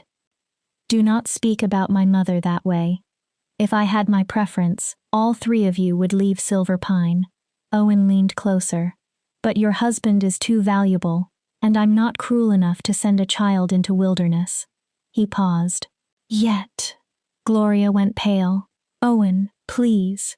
Keep her ignorant. His voice lowered. Keep her small. Young Patricia listened. Keep her weak and Omega. Patricia's adult mind recoiled. And perhaps whatever follows your bloodline will pass Silver Pine. Owen stepped toward Gloria. But if I sense even a trace of Silver Moon magic in that girl, I will declare every one of you rogue. The memory broke. Another replaced it. Patricia was 16, standing in a forest clearing for the first shift ceremony. Other adolescent wolves surrounded her. She remembered the terror, the pressure, her body resisting transformation until almost everyone else had shifted. Finally, her wolf emerged. Small, russet brown, ordinary. Her father's disappointment hurt. Owen's disgust hurt more. But Kitty had looked at Patricia as though years of friendship had become embarrassing in a single second. Omega, someone whispered. Weak. Another voice. Pathetic. Worthless. The words multiplied. Followed Patricia for 7 years. Stop. Vince's voice appeared inside the memory. Patricia turned. He stood beside her. An adult figure inside a scene from 16-year-old Patricia's life. Look. He pointed toward her wolf. Not at what they saw. Patricia hesitated. Look beneath it. She focused. Then gasped. Under the russet fur. Silver. Faint markings pulsed beneath the false coat like hidden moonlight. The curse activated during your first shift. Vince stood beside her. It altered what everyone saw. Patricia stared at her younger wolf. That was never your true form. The memory moved. Rain. 2 coffins. Patricia stood alone at 16 while her parents were buried. Pack members surrounded the graves but kept their distance. No one held her. No one comforted her. Owen spoke over the coffins. Alan Mason and Gloria Moses died defending Silver Pine from rogues. Young Patricia stared down.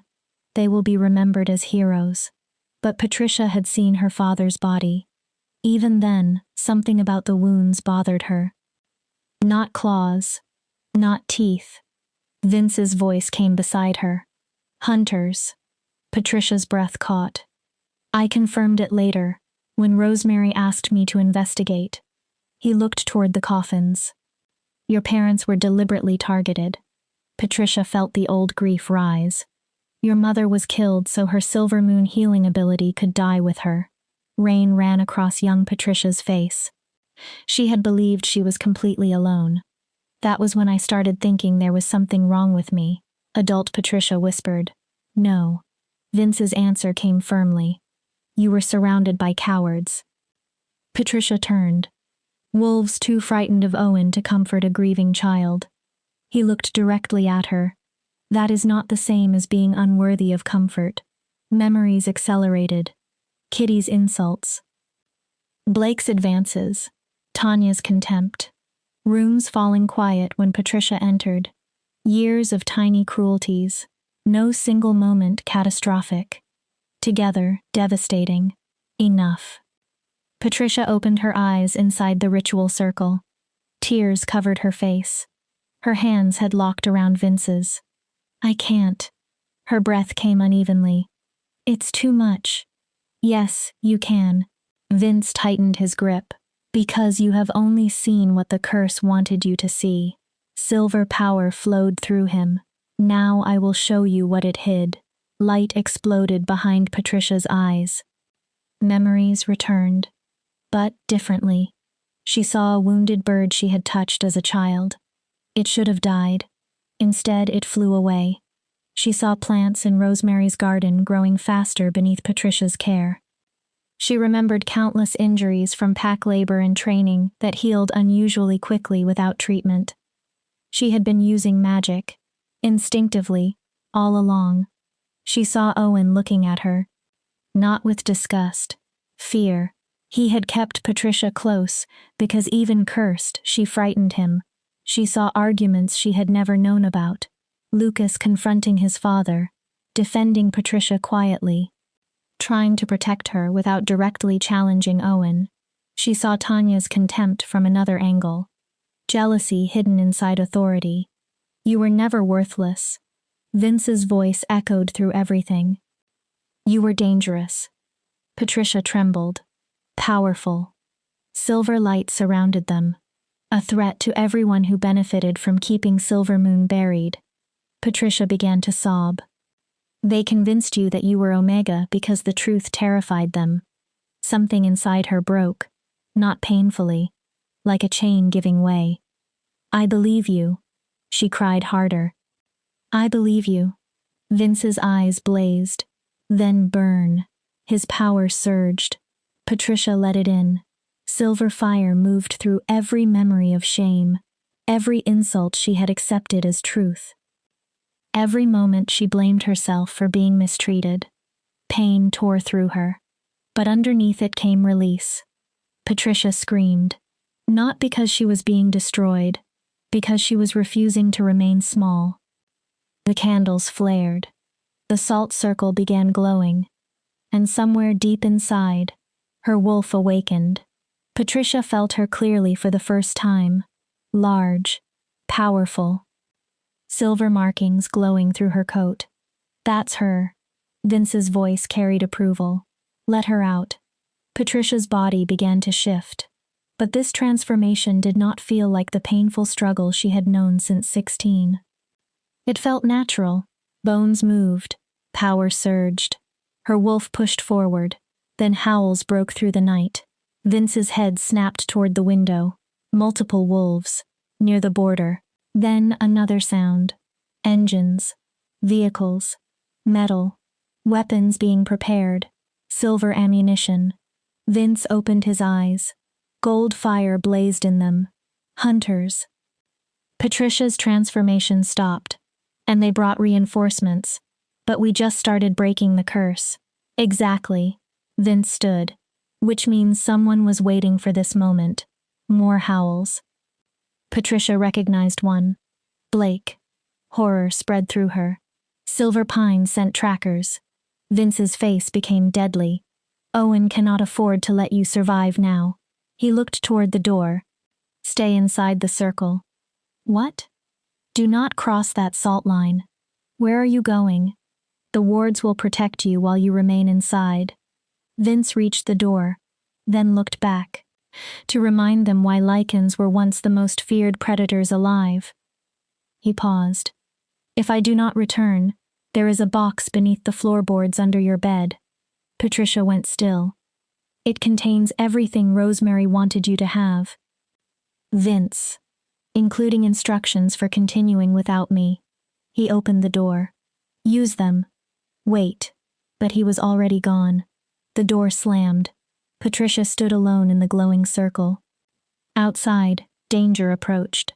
Her newly awakened wolf raged inside her.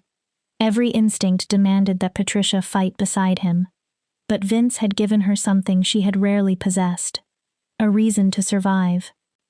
Patricia sat again, closed her eyes, reached toward the power opening inside her. If hunters were coming, if Silver Pine had truly betrayed her to them, then hiding would not be enough forever. The Silver Moon bloodline had slept inside Patricia for 16 years. It was time to wake. Chapter 8. The Hunt. Battle exploded outside. The windows shook. Vince roared. It was not a wolf's howl.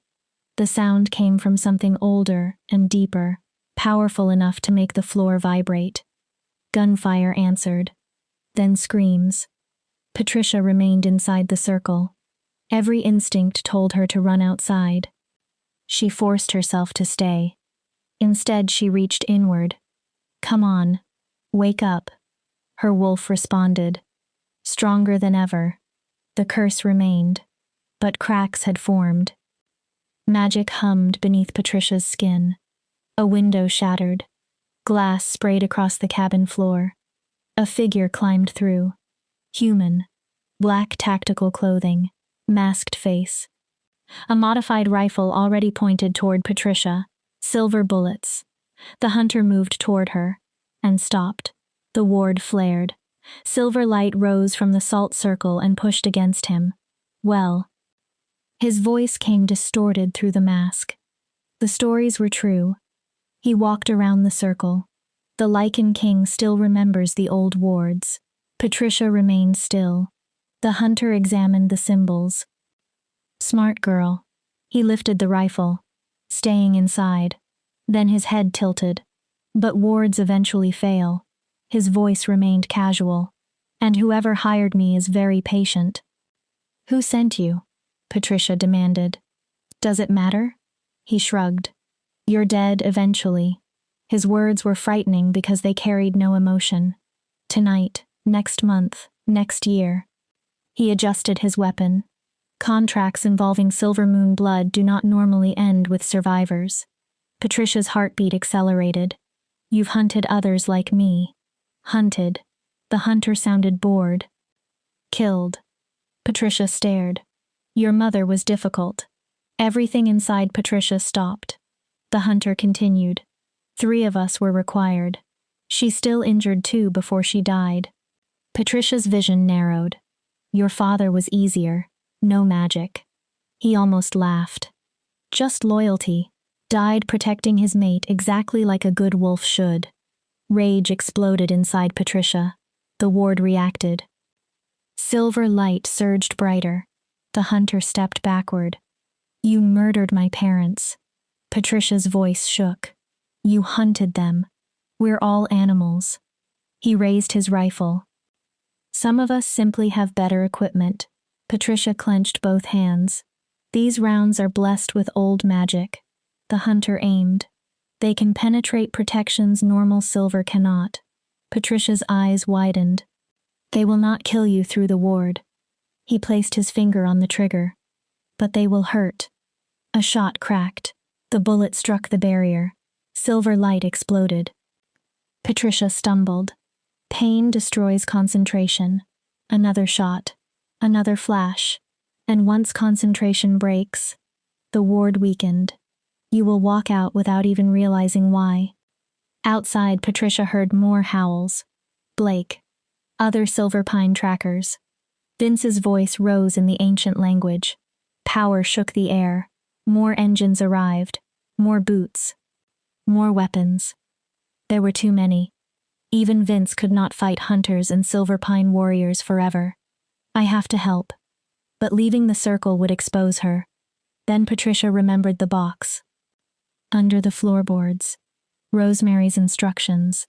Maybe there was something inside that could help. Another bullet hit. The ward cracked. Not shattered. Cracked. Patricia felt it. 3 or 4 more impacts might finish it. She looked toward the bedroom. She had a choice. Remain protected until the barrier failed while Vince fought alone. Or move now. Years of fear told her to stay. Then she remembered Vince's words. You are a princess in hiding. It is time you started acting like one. Patricia stood. You know what? The hunter became alert. I'm tired of hiding. Don't be stupid. He aimed. Step outside and you die. Maybe. Patricia inhaled. Or maybe the Silver Moon bloodline is not as weak as your employer hoped. She stepped across the salt line. The hunter fired. Patricia moved. Faster than she knew she could. The bullet grazed her shoulder. Blessed silver burned like acid. She did not stop. Another shot missed. Patricia crashed into the bedroom and locked the door. She needed seconds. Nothing more. She dropped beside the bed, pulled at the floorboards. One came free. A hollow space waited beneath. Inside sat a wooden box carved with silver moon symbols. Patricia dragged it out, opened it. 3 objects lay inside. Rosemary's leather-bound journal, a silver dagger with moonstone embedded in the hilt, and a vial filled with faintly glowing blue liquid. The bedroom door exploded inward. The hunter stepped through. Nowhere left. Patricia seized the dagger. Power tore through her arm. The blade recognized her. Not metaphorically. Patricia felt it. The weapon connected to her blood. Her wolf surged forward. The hunter raised his gun. "You're right." Patricia lifted the dagger. Her voice sounded strange, layered. "No more running." He fired. Patricia moved on instinct. The blade crossed the bullet's path. Sparks exploded. The silver moon dagger deflected the blessed round. The hunter froze. Patricia attacked. She crossed the distance faster than an omega should have been capable of moving. The dagger entered his shoulder. Silver fire spread from the wound. He screamed. "Impossible." Patricia ripped the blade free. "You're suppressed. The curse is breaking." She kicked him. The hunter flew through the doorway and crashed into the cabin table. Books scattered. Patricia followed. Power raced through her. The curse still restrained most of what she was. But Vince's ritual and Rosemary's weapon had opened something. The hunter raised the rifle. Patricia grabbed the barrel. Metal collapsed in her hand. Both of them stared at it. Then Patricia pressed the dagger against his throat. "Who hired you?" "I don't know." She pushed harder. "Who paid for my parents to die?" "Contracts are anonymous." He breathed quickly. "But it's been active for decades." "Who?" "I said I don't know names." Patricia's hand tightened. "Wait." The hunter raised both hands. "There is a symbol." Patricia paused.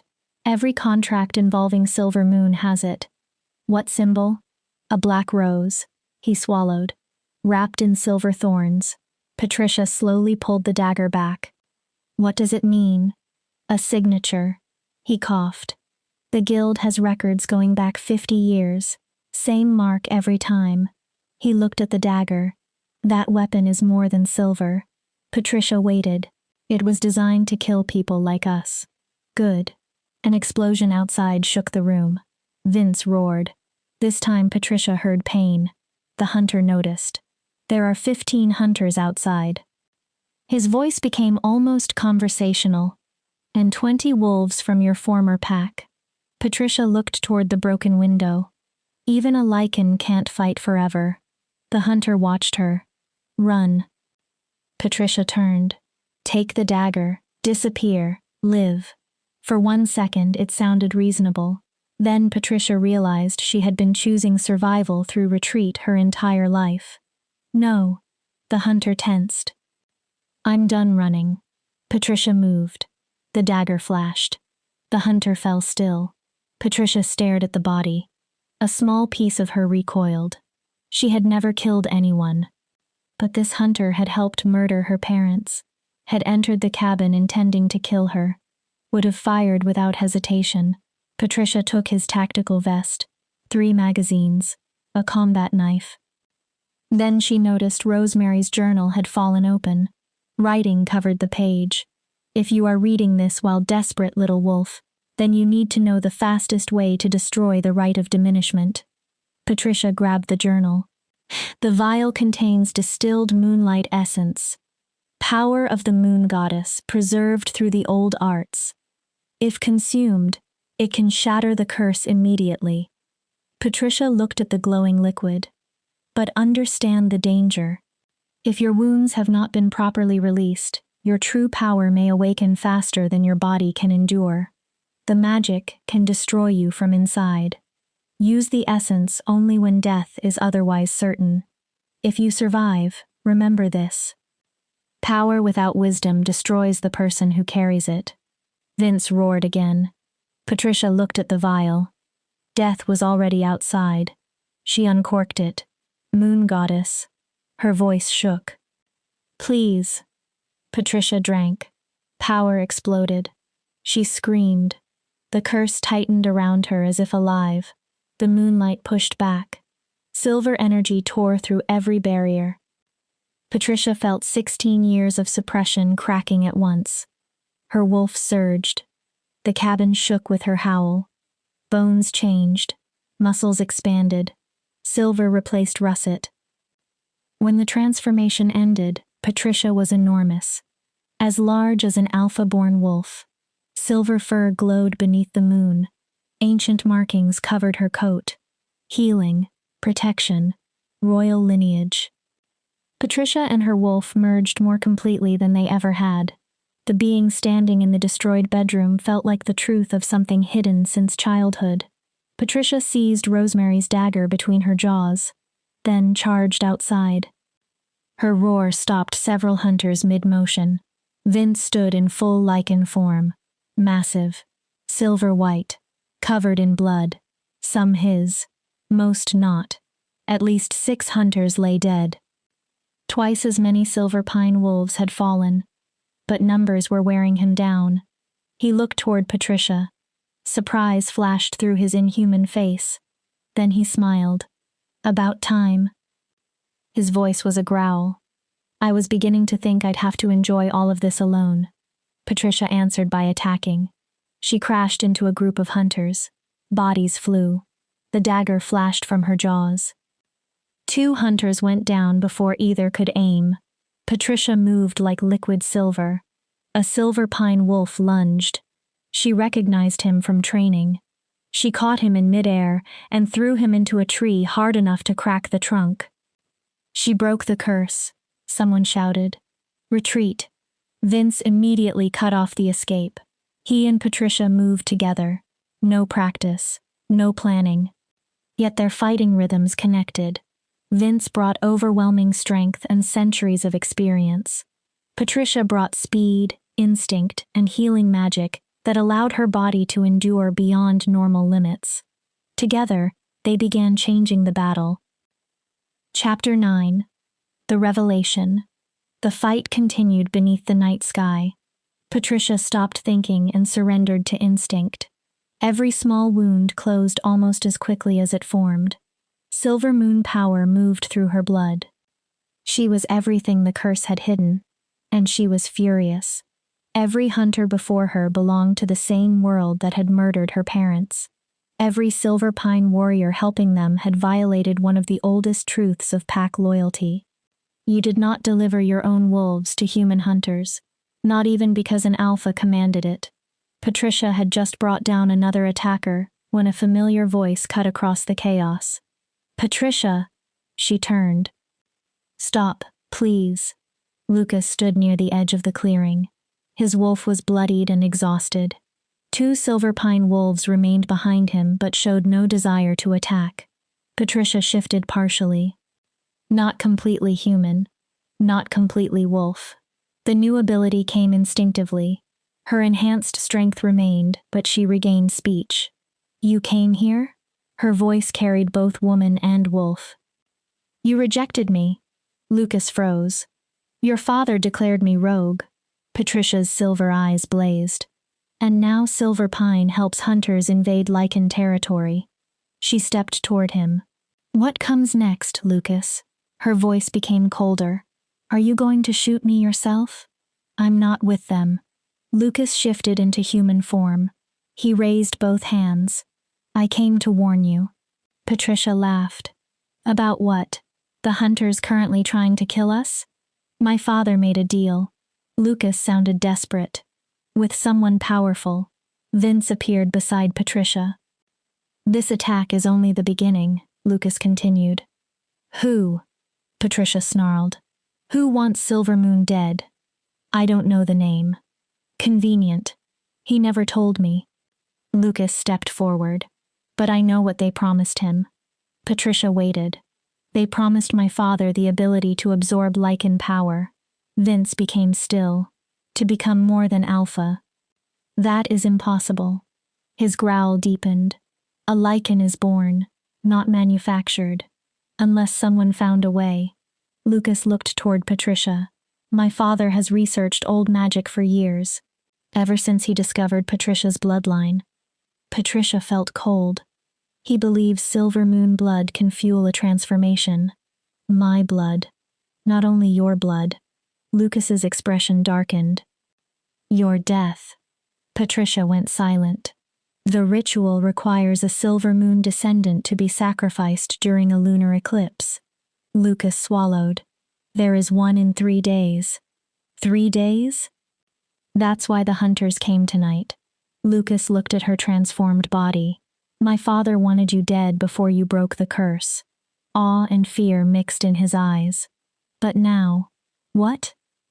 If you really have awakened, he shook his head, you might have a chance. Against your father? Vince demanded. Against whoever is controlling him. Lucas looked haunted. I saw the person once. Patricia and Vince both focused on him. They came to meet my father secretly. I followed. What did you see? Vince commanded. A tall figure. Lucas closed his eyes briefly. Dark robes. Power so strong my wolf wanted to submit and flee at the same time. Human? No. Wolf? No. Lucas opened his eyes. Something else. Vince stepped closer. Describe the face. I barely saw it. The hood slipped for a moment. Lucas visibly shuddered. The eyes were black. How black? No whites. His voice dropped. No iris. Nothing but darkness. Vince became completely motionless. A void walker. Patricia looked at him. What is that? Something that should no longer exist. Vince's voice had changed. Void walkers existed before the moon goddess established her domain. Lucas listened. They feed on magic, Vince continued. Life force, supernatural essence. What happened to them? The goddess hunted them. His face hardened. They threatened everything alive. She drove them into extinction. Apparently not all of them. Lucas looked toward the forest. This one has been hiding. Patricia remembered the hunter. The black rose. Vince turned toward her. The contracts on Silver Moon blood all carried a black rose wrapped in silver thorns. Patricia's mind raced. That mark wasn't a person. She looked at Vince. It belongs to this thing. Most likely. Vince nodded. Voidwalkers are not random predators. They plan. He turned back to Lucas. If one has targeted Silver Moon for decades, there is a purpose. Lucas hesitated. I heard something about the ritual. What? It isn't simply meant to make my father powerful. He lowered his voice. It opens something. Vince's eyes narrowed. The Voidwalker called it a door between realms. Patricia's stomach tightened. It said Silver Moon blood was the key to. A howl interrupted Lucas. Engines started farther away. Remaining hunters were retreating. Surviving Silver Pine wolves moved with them. Vince looked toward the sound. They're regrouping. Or they already got what they needed. Patricia slowly understood. Vince turned. What do you mean? This wasn't an actual attempt to kill me. Lucas stared. It was a test. Patricia looked at her glowing hands. They wanted to know whether the curse had broken. Her voice became quieter. They wanted to see what I could do. Lucas's expression changed. And we showed them. He stepped closer. Patricia, leave. No. Leave the region. No. The Voidwalker will keep coming. I know. Lucas stared. I'm done running. Patricia looked at Vince. You said they consume supernatural essence. Yes. What happens if one consumes a Lycan? Vince's expression darkened. It could become nearly unstoppable. He spoke carefully. Lycan power might allow a Voidwalker to tear through dimensional barriers, possibly even destroy protections the moon goddess created to contain their kind. And Silver Moon? Vince was quiet. Healing is life-giving magic. Patricia understood before he finished. If a Voidwalker corrupted it, It might regenerate indefinitely. Vince looked grim. Heal any damage. Survive wounds that should destroy it. True immortality. Yes. Patricia looked between them. So it needs two things. Her mind assembled the pieces. Lycan power to break dimensions. Vince nodded. And Silver Moon power to become impossible to kill. Another nod. It's manipulating Owen. Patricia understood, promising him Lycan strength while using him to gather the two kinds of magic it actually wants. The eclipse. Lucas looked pale. 3 days. That's when it acts. A wave of dizziness hit Patricia. She stumbled. Vince caught her immediately. Patricia? Her body suddenly burned. The moonlight. What? The vial. She gasped. I drank distilled moonlight without preparation. Vince's expression changed. My body. Patricia struggled to breathe. It can't hold this much. Her legs collapsed. Vince caught her. Silver fur disappeared as Patricia involuntarily shifted fully human. She shook violently in the cold night. Lucas immediately turned his face away and removed his shirt. He tossed it toward Vince. She needs a healer. Rosemary was the last Silver Moon healer. Vince lifted Patricia. Then what do we do? We stabilize her.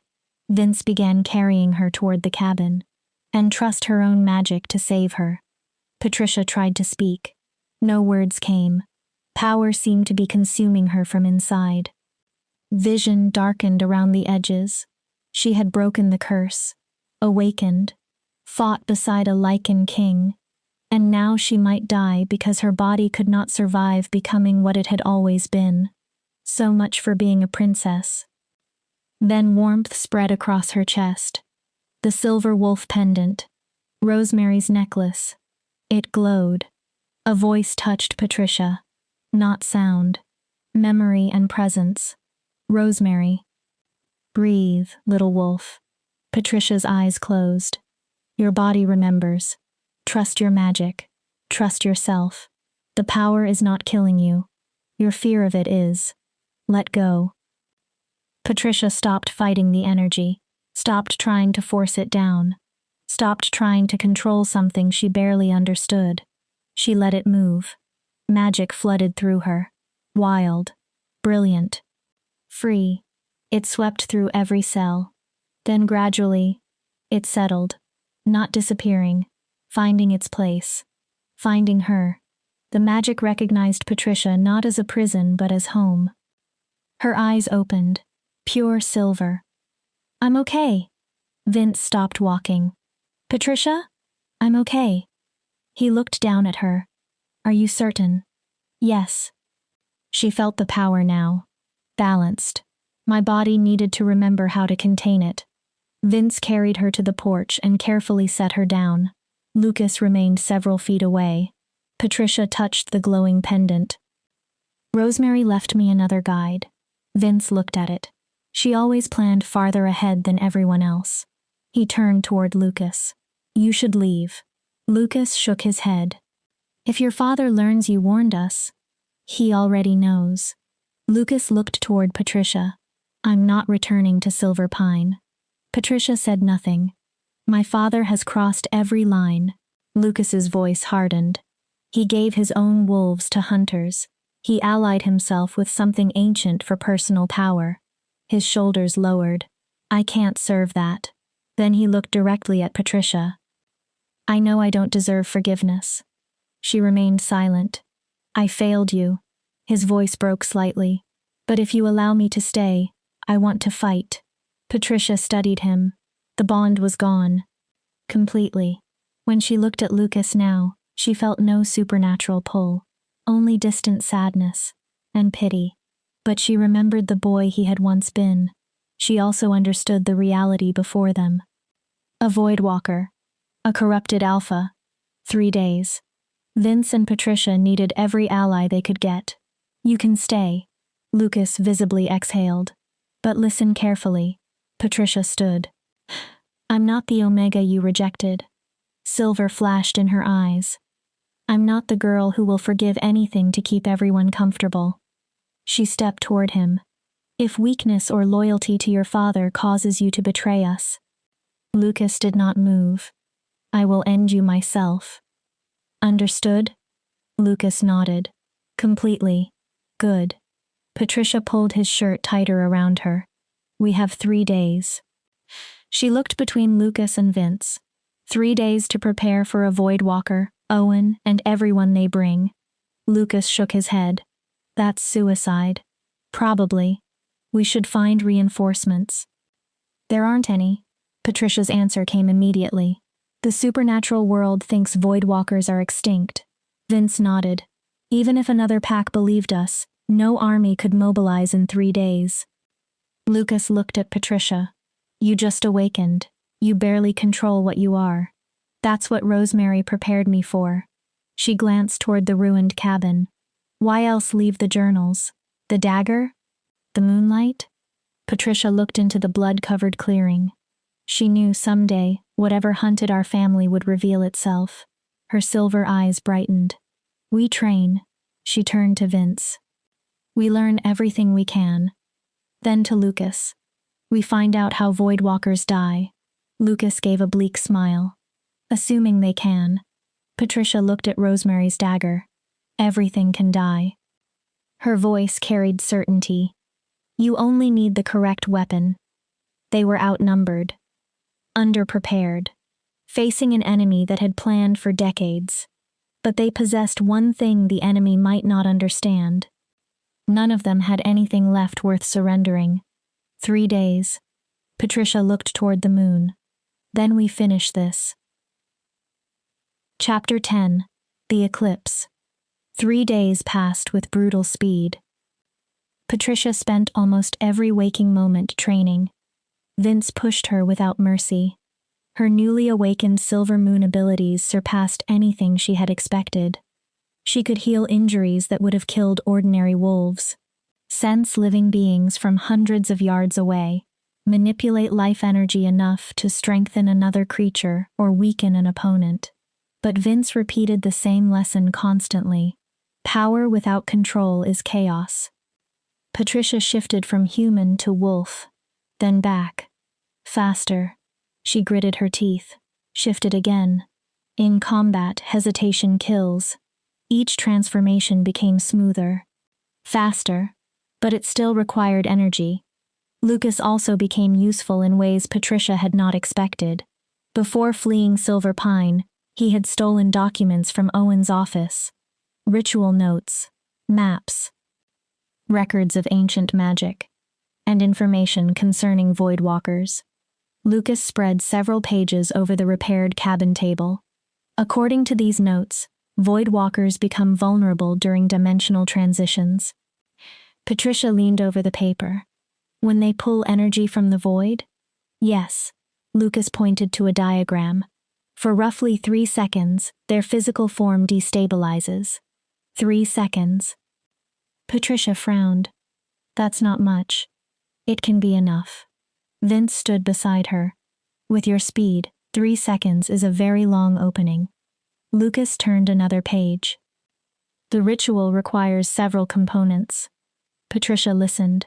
Silver Moon blood. Obviously. A vessel capable of holding stolen Lycan essence. My father thinks he'll be the vessel. Vince's mouth hardened. And a tether. Patricia looked up. What kind? Something emotionally connected to Silver Moon. Lucas met her eyes. An object carrying strong grief or attachment. Patricia immediately touched Rosemary's necklace. They don't have anything. Rosemary's possessions are here, Vince agreed. Unless... Patricia stopped. My parents. Lucas looked at her. What happened to everything from our house after they died? His expression turned grim. My father had it boxed and stored beneath the pack house. He said why. Standard procedure. Patricia understood. But now, he was collecting possible tether objects. Anger rose. He planned this before their deaths. Patricia stared at the documents. The murders. Her voice hardened. My curse. She thought of Lucas. The rejection. Her eyes lifted. Everything led here. Then let that arrogance destroy him. Vince placed one hand on the table. Owen believes he understands you. Patricia looked at him. He expects the frightened Omega he controlled for years. Vince's golden eyes sharpened. Let him meet the truth. The eclipse arrived beneath a perfectly clear sky. No clouds. A bright moon slowly approaching Earth's shadow. Patricia stood outside the cabin dressed for combat. Rosemary's dagger was strapped against her thigh. The wolf pendant glowed faintly against her chest. Vince stepped beside her in dark clothing. Nothing loose. Nothing decorative. Nothing an enemy could grab. Ready? No. Patricia looked toward the mountains. But I doubt anyone is ready to fight something older than most civilizations. Vince almost smiled. We move anyway. Lucas emerged, carrying supplies. The ritual site is 5 miles north. He opened a map. An old stone circle on the edge of former Silver Pine territory. How many wolves? Patricia asked. All combat-capable members. Lucas looked unhappy.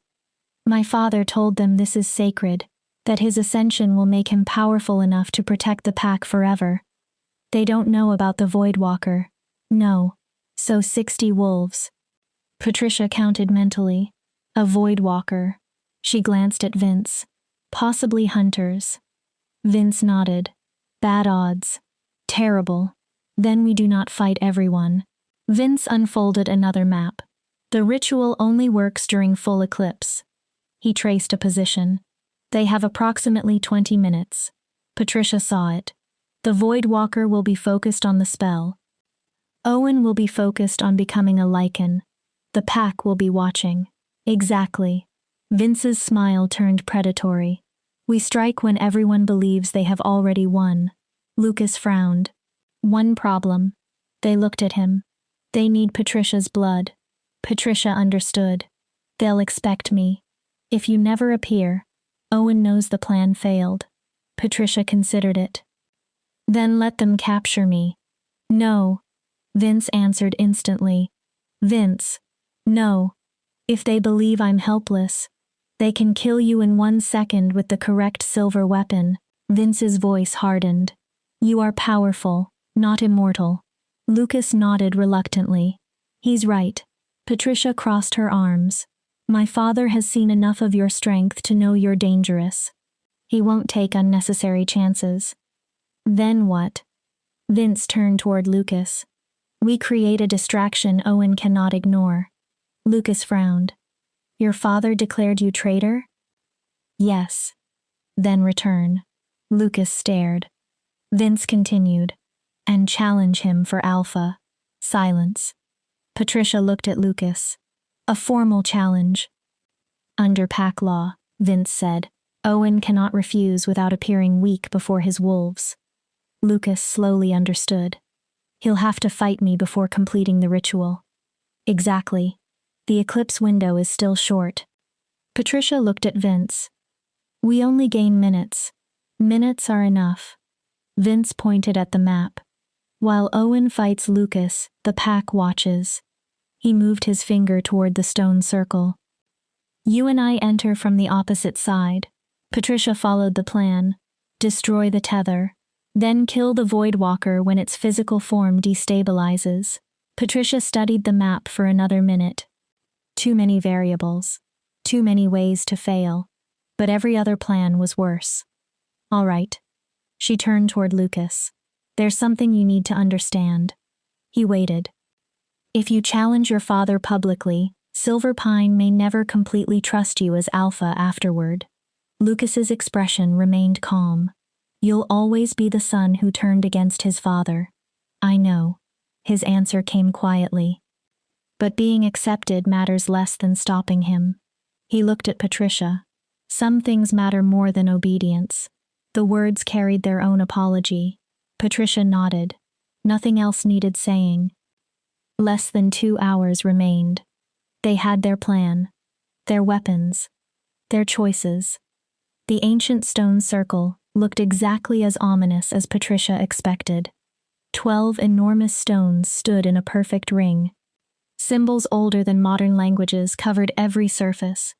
Approximately 60 silver pine wolves gathered around the site. Some watched with reverence, others with uncertainty. Owen stood at the center. Ceremonial robes covered his broad body. Beside him stood the hooded Voidwalker. On the ground lay ritual components. A silver bowl holding red glowing liquid, a dark dagger suspended near a tripod, and a photograph. Patricia's breath stopped. Her mother. The tether. Rage rose instantly. Vince put a hand against her arm. Wait.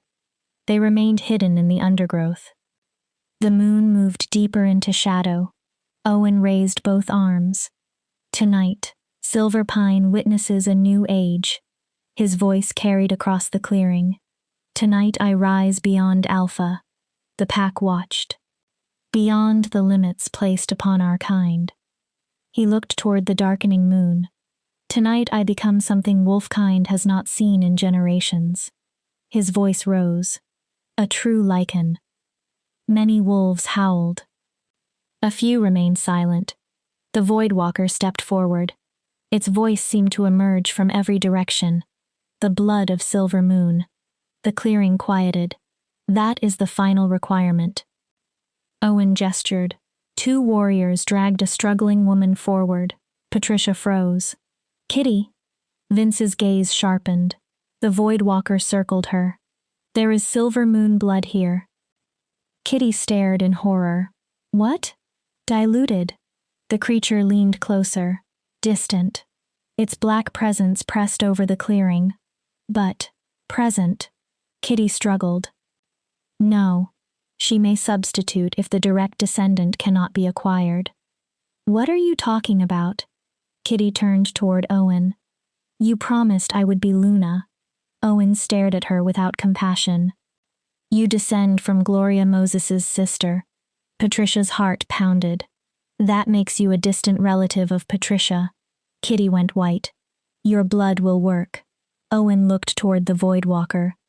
Less effectively, perhaps. She will suffice. The Voidwalker confirmed. Stop! Lucas's voice rang through the clearing. Every head turned. Owen's face twisted. My traitor son. Lucas entered openly. Have you returned to witness your Alpha ascend? No. Lucas stopped before the pack. I returned to challenge a tyrant. Whispers spread. Lucas raised his voice. I, Lucas Morrison, invoke my right under traditional pack law to challenge Owen Kane for leadership of Silver Pine. Chaos erupted. Owen's face darkened. Now? Lucas stared back. You dare interrupt me with this. Pack law is pack law. Lucas remained calm. Unless you now claim to stand above the traditions you demand everyone else obey. Wolves began looking at one another. Lucas continued. If so, you aren't an alpha. His voice sharpened. You're a dictator hiding behind fear. Owen's face turned purple. Several pack members nodded. Doubt spread. Fine. Owen's voice became a growl. I will kill you quickly. He removed the ceremonial robe. And every wolf you ever knew will watch you die. Lucas shifted. That's the plan. Owen transformed. The 2 wolves collided. Every member of Silver Pine turned toward the challenge. Owen was larger, older, more experienced. Lucas was faster, younger, and fighting for something beyond his own power. Now, Vince whispered. He and Patricia moved. They circled wide, approached the ritual from behind. The Voidwalker remained perfectly still. Too still. Patricia should have noticed. They reached 10 feet from the stone circle. Then the creature spoke without turning. The Lycan King. Patricia stopped. And the Silver Moon Princess. Vince's muscles tightened. How predictable. The Voidwalker turned. Its hood slipped back. Patricia saw the face. Beautiful in one moment. Horrifying in another. Almost human. Completely wrong. And the eyes? Black. Entirely. Did you believe I wouldn't sense you? It looked at Patricia. I have hunted silver moon blood for 3 centuries. Vince's expression changed. 3 centuries. Yes. You were present during the fracturing. The creature smiled. When the great packs collapsed. Vince stared. I caused it. The Voidwalker sounded proud. It was remarkably easy. Its voice moved like stone scraping stone. Whisper to ambitious alphas. Patricia listened. Promise them power. The creature looked toward Owen's fight. Then watched them betray the Lycans who protected them. Vince's face became murderous. The great packs destroyed themselves. The Voidwalker smiled wider. I merely gave them permission. Its black eyes returned to Patricia. And you, little princess. Patricia tightened one hand around Rosemary's dagger. Have you wondered why Silver Moon has been hunted so thoroughly? Because we heal. Partly. Because our magic can repair what your kind corrupts. Partly. The Voidwalker raised one hand. But there is more. Magic exploded outward. Patricia tried to move. Too slow. Dark energy wrapped around her like chains. She was dragged into the circle. Vince lunged. The creature gestured again. Vince flew backward. His body struck one of the standing stones. Rock cracked. Patricia struggled. The truth. The Voidwalker pulled her closer. Is that Silver Moon blood does not merely heal. The magical bonds tightened. It creates. Patricia stopped fighting for 1 second. Your ancestors were prison wardens. The creature leaned close. They helped seal my kind beyond this realm. Patricia's blood ran cold. But your blood is also the key to our prison. Around them, most of Silverpine still watched Lucas and Owen. For 3 centuries I have collected Silver Moon essence. The Voidwalker raised the dark dagger. Every death. Patricia's heart hammered. Every murdered descendant. A terrible smile. Every drop preserved for this moment. Patricia stared. With a living Silver Moon descendant and Lycan essence. The darkness around it intensified. I can tear open the wall between dimensions. Vince struggled to rise. My brethren will return. The creature's voice seemed to fill the night, and the age the moon goddess prevented will finally begin. You're insane. Patricia struggled against the bonds. I am inevitable. The Voidwalker raised the dagger over Patricia's heart. Rosemary delayed me. Its black eyes narrowed. She hid you. The blade lowered. She made you stronger. Patricia tried to move. Which means your death will give me even more than I expected. The dagger descended. Then stopped. A hand caught the blade. Silver light flared. Patricia stared. Kitty. Her hand gripped the dark dagger even as its energy burned her skin. Her eyes glowed. You said... Kitty's voice trembled beneath another ancient tone.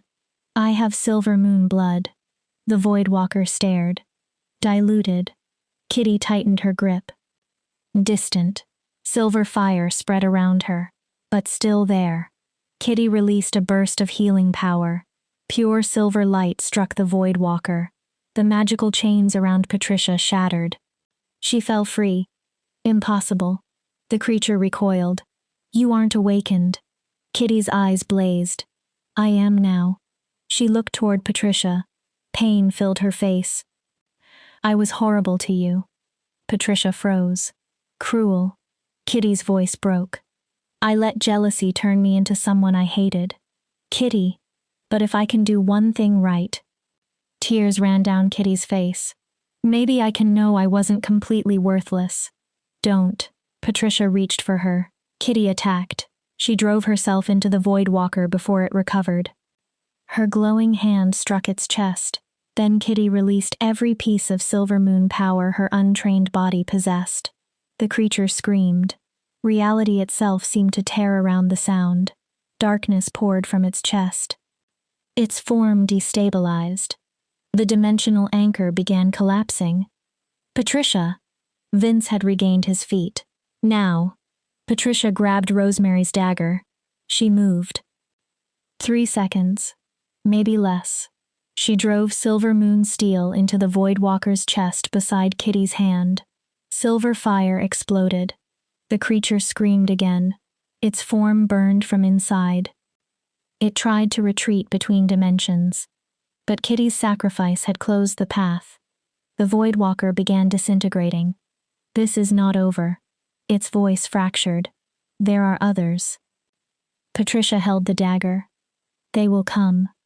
Darkness peeled away. They will finish what I... Silver fire consumed the final words. The creature vanished. Only ash remained. Kitty collapsed. Patricia caught her. One of Kitty's hands had burned black. Her body shook. I'm sorry. Patricia held her. For everything. Kitty coughed. Blood touched her lips. For being weak. No. For being cruel. Kitty. For not being brave enough to remain your friend when it mattered. Patricia's eyes filled. You were brave when it mattered most. Kitty looked at her. You saved everyone. Patricia's voice broke. You're a hero. Kitty smiled faintly. Really? Really? Good. Her eyes began closing. That's... Her breath weakened. That's good. A final whisper. Tell Lucas I'm sorry too. Kitty exhaled. Did not inhale again. Patricia held her.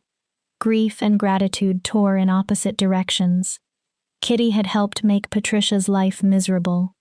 But in the end, when everything depended on one decision, Kitty had chosen courage. A howl cut through the clearing. Patricia looked up. Owen lay on the ground. His throat had been torn open. His eyes stared toward the eclipsed moon. Lucas stood over him, bloodied. Exhausted. Alive. Silverpine fell silent. Its wolves looked from their dead alpha to the ashes of the Voidwalker, then toward Patricia holding Kitty. It's over. Lucas's voice carried. Owen Kane conspired with a Voidwalker for personal power. Wolves listened. He betrayed his own pack. Lucas stood straighter. I claim leadership by right of combat and right of justice. He looked around the gathered wolves. If anyone challenges that claim, step forward. No one moved. Lucas breathed once. Then my first act as Alpha is this. Patricia Alvarez and Vince Shields are friends of Silver Pine. Patricia stared. They will be protected on our land and welcomed by our wolves. Lucas looked at Kitty, and Kitty McAuliffe died saving every one of us. His voice became rough. Her sacrifice will be remembered in Silver Pine history. One wolf howled, then another. Soon the entire pack joined. A mourning song. For the dead, for the living, for endings, for whatever came next. Patricia carefully placed Kitty's body down. Vince offered his hand. She accepted. Every part of Patricia's body trembled. What now? She asked. Vince looked at her. His golden eyes had softened. Now? He glanced toward the mountains. Now you decide what life you want. Patricia said nothing. You are free of the curse. He looked toward Owen's body. Free of the pack that diminished you. Then toward the ashes. Free of the enemy that hunted your family. Patricia looked around. Lucas faced a pack that might take years to trust him. Kitty waited to be honored. Ancient knowledge remained inside Rosemary's cabin, and Patricia's magic had only begun to awaken. I want to learn. Vince looked at her. Everything. Patricia touched the pendant. My power, Silver Moon, what my family was supposed to be. Her expression hardened. And I want to make certain what happened to my mother never happens to another family. She looked up. Will you teach me? Vince studied her. Not just enough to survive. Patricia continued. Everything you know. For the first time, Vince smiled without darkness behind it. I thought you would never ask. And after? What? After I learn. Vince looked thoughtful. After that. He took Patricia's hand. You become what you were always supposed to become. She waited. Not an Omega. His grip was warm. Not a victim, Patricia's eyes shone. Not merely a princess. Vince's voice steadied. You become a protector. The healer the supernatural world has been missing. Patricia squeezed his hand. Their connection was not a mate bond. It did not need to be. It had been forged through trust, battle, mutual loss, respect. Sounds exhausting. Patricia gave a tired laugh. Almost certainly. Vince smiled. But you appear capable. Lucas approached. Still in wolf form. Patricia looked at him. The boy who had once protected her. The man who rejected her. The alpha who finally challenged his father. She did not forgive him completely. Maybe she never would. The rejection left wounds no magic could erase instantly. But Patricia could work beside him. Perhaps help build a silver pine that never treated another child as she had been treated. Maybe one day they could become something like friends again. Thank you. Lucas looked surprised. For challenging him, Patricia continued. For the distraction. A pause. For being brave when it finally mattered. Lucas shifted human and retrieved clothing. Patricia politely turned away until he dressed. I should thank you. His voice was quiet. For saving all of us. He hesitated. For being stronger than anyone understood. He searched for the rest. For surviving, Patricia supplied. Lucas gave a faint smile. Yes, that's what people like us do. Patricia looked toward the path. We survive. Then she corrected herself. No. Vince glanced at her. We survive first. She started walking. Then we learn how to actually live. Vince joined her. Behind them, the eclipse ended. Silver moonlight slowly returned to the world. Ahead, the trail wound through forest and meadow toward the cabin. Not a hiding place anymore. Home. So, Vince spoke casually. Tomorrow morning, controlled shifting. Patricia stopped. Tomorrow morning. Then, advanced healing. You cannot be serious. Completely. We fought a void walker tonight. Yes. Can we have one day? Vince looked at her. Would the void walker have given you one? It's dead. There are others. His expression became serious. You heard its warning. Patricia's humor faded. Training is no longer just about you, Vince continued. It is preparation for whatever follows. Patricia sighed. He was right. Tonight's battle had ended. That did not mean darkness had disappeared. There would always be another enemy seeking power, another person willing to destroy what they did not understand. But for the first time in Patricia's life, she did not feel small before that possibility. She was not the Omega Silver Pine had created, not diminished, not suppressed, not defined by another wolf's cruelty. She was Patricia Alvarez, the last Silver Moon healer, survivor of the rite of diminishment, a woman who had looked at a creature older than civilizations and refused to run. She was powerful, she was free, and she was finally becoming herself. Epilogue. 6 months later, Patricia stood in the meadow behind the cabin with silver light glowing between her hands. A young wolf lay before her, with an injury from training. He belonged to Silver Pine. Lucas had begun sending younger pack members to Patricia so they could learn something Owen had never taught them. Strength existed in more than one form. Patricia passed glowing hands over the injury. Tissue closed. The wound disappeared. There, the silver light faded. Try being more careful next time. The boy shifted human. He looked about 14. His eyes were wide. Thank you, healer Patricia. He looked at the healed injury. You're amazing. Adequate. Patricia smiled. Amazing requires several more years of practice. The boy laughed. Now go before Lucas starts wondering whether I kidnapped one of his trainees. He ran toward the forest. Patricia remained in the meadow. She closed her eyes, reached outward. Life surrounded her. Trees, grass, small creatures in the underbrush, birds overhead, and inside the cabin, Vince, powerful enough that she could always identify his presence instantly. Her abilities had grown dramatically. Patricia could heal injuries she once thought impossible, sense danger from miles away, encourage plants to grow by feeding them small amounts of silver moon energy. But the greatest change had nothing to do with magic. She was happy, not merely safe, not merely surviving. Happy. You're smiling. Patricia opened her eyes. Vince approached from the cabin, carrying 2 cups of tea. Successful lesson? I was thinking. She accepted a cup. Dangerous activity. Patricia gave him a look. They sat on the porch steps. I was thinking about how different everything is. She looked across the meadow. How different I am. You aren't as different as you think.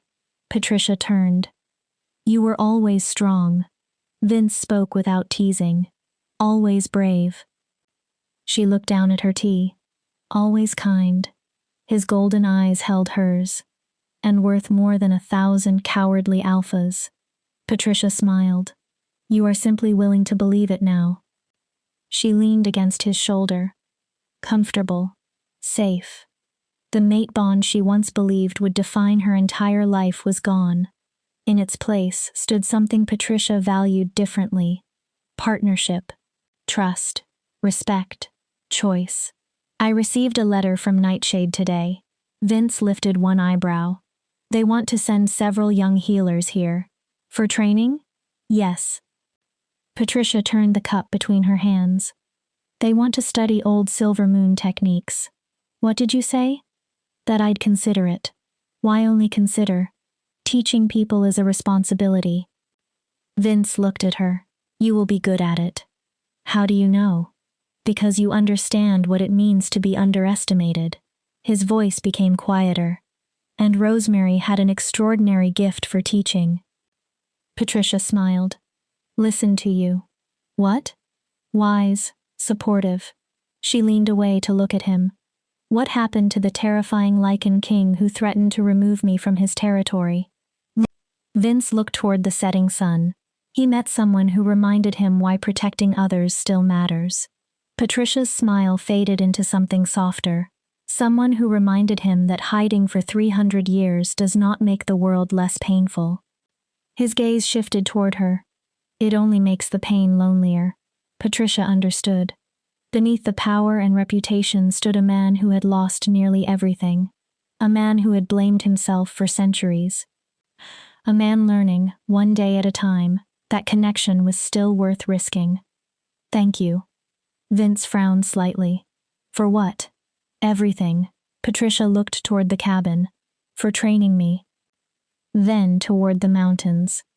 For protecting me when I didn't even understand what was happening. She touched Rosemary's pendant. For being exactly the ally my grandmother believed I would need. Vince studied her. Then thank you as well. Patricia raised an eyebrow. For walking onto this land even after Lucas warned you not to. A small smile touched his mouth. For claiming an inheritance without understanding what waited inside it. Patricia laughed softly. For surviving a curse that should have remained unbreakable.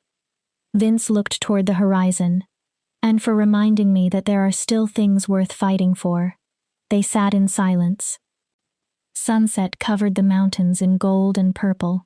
A wolf howled somewhere far away. Probably one of Lucas's patrols. Patricia thought about everything that had happened. Friends lost. Allies gained. Truths uncovered. Power awakened. Battles won that should have been impossible. Yet in that quiet meadow, holding warm tea with Vince beside her, the greatest victory felt simpler. She had found more than survival. She had purpose, community, a future. Silver Moon had not ended when Rosemary died. Its bloodline had awakened again, not exactly as it had existed centuries before. Something new. Something wiser because it carried the scars of what came before. Patricia Alvarez had once been rejected, suppressed, taught that taking up space was a crime. Now she understood herself. She was free. She was powerful. She was exactly where she belonged. And this time, No one would ever make her forget it.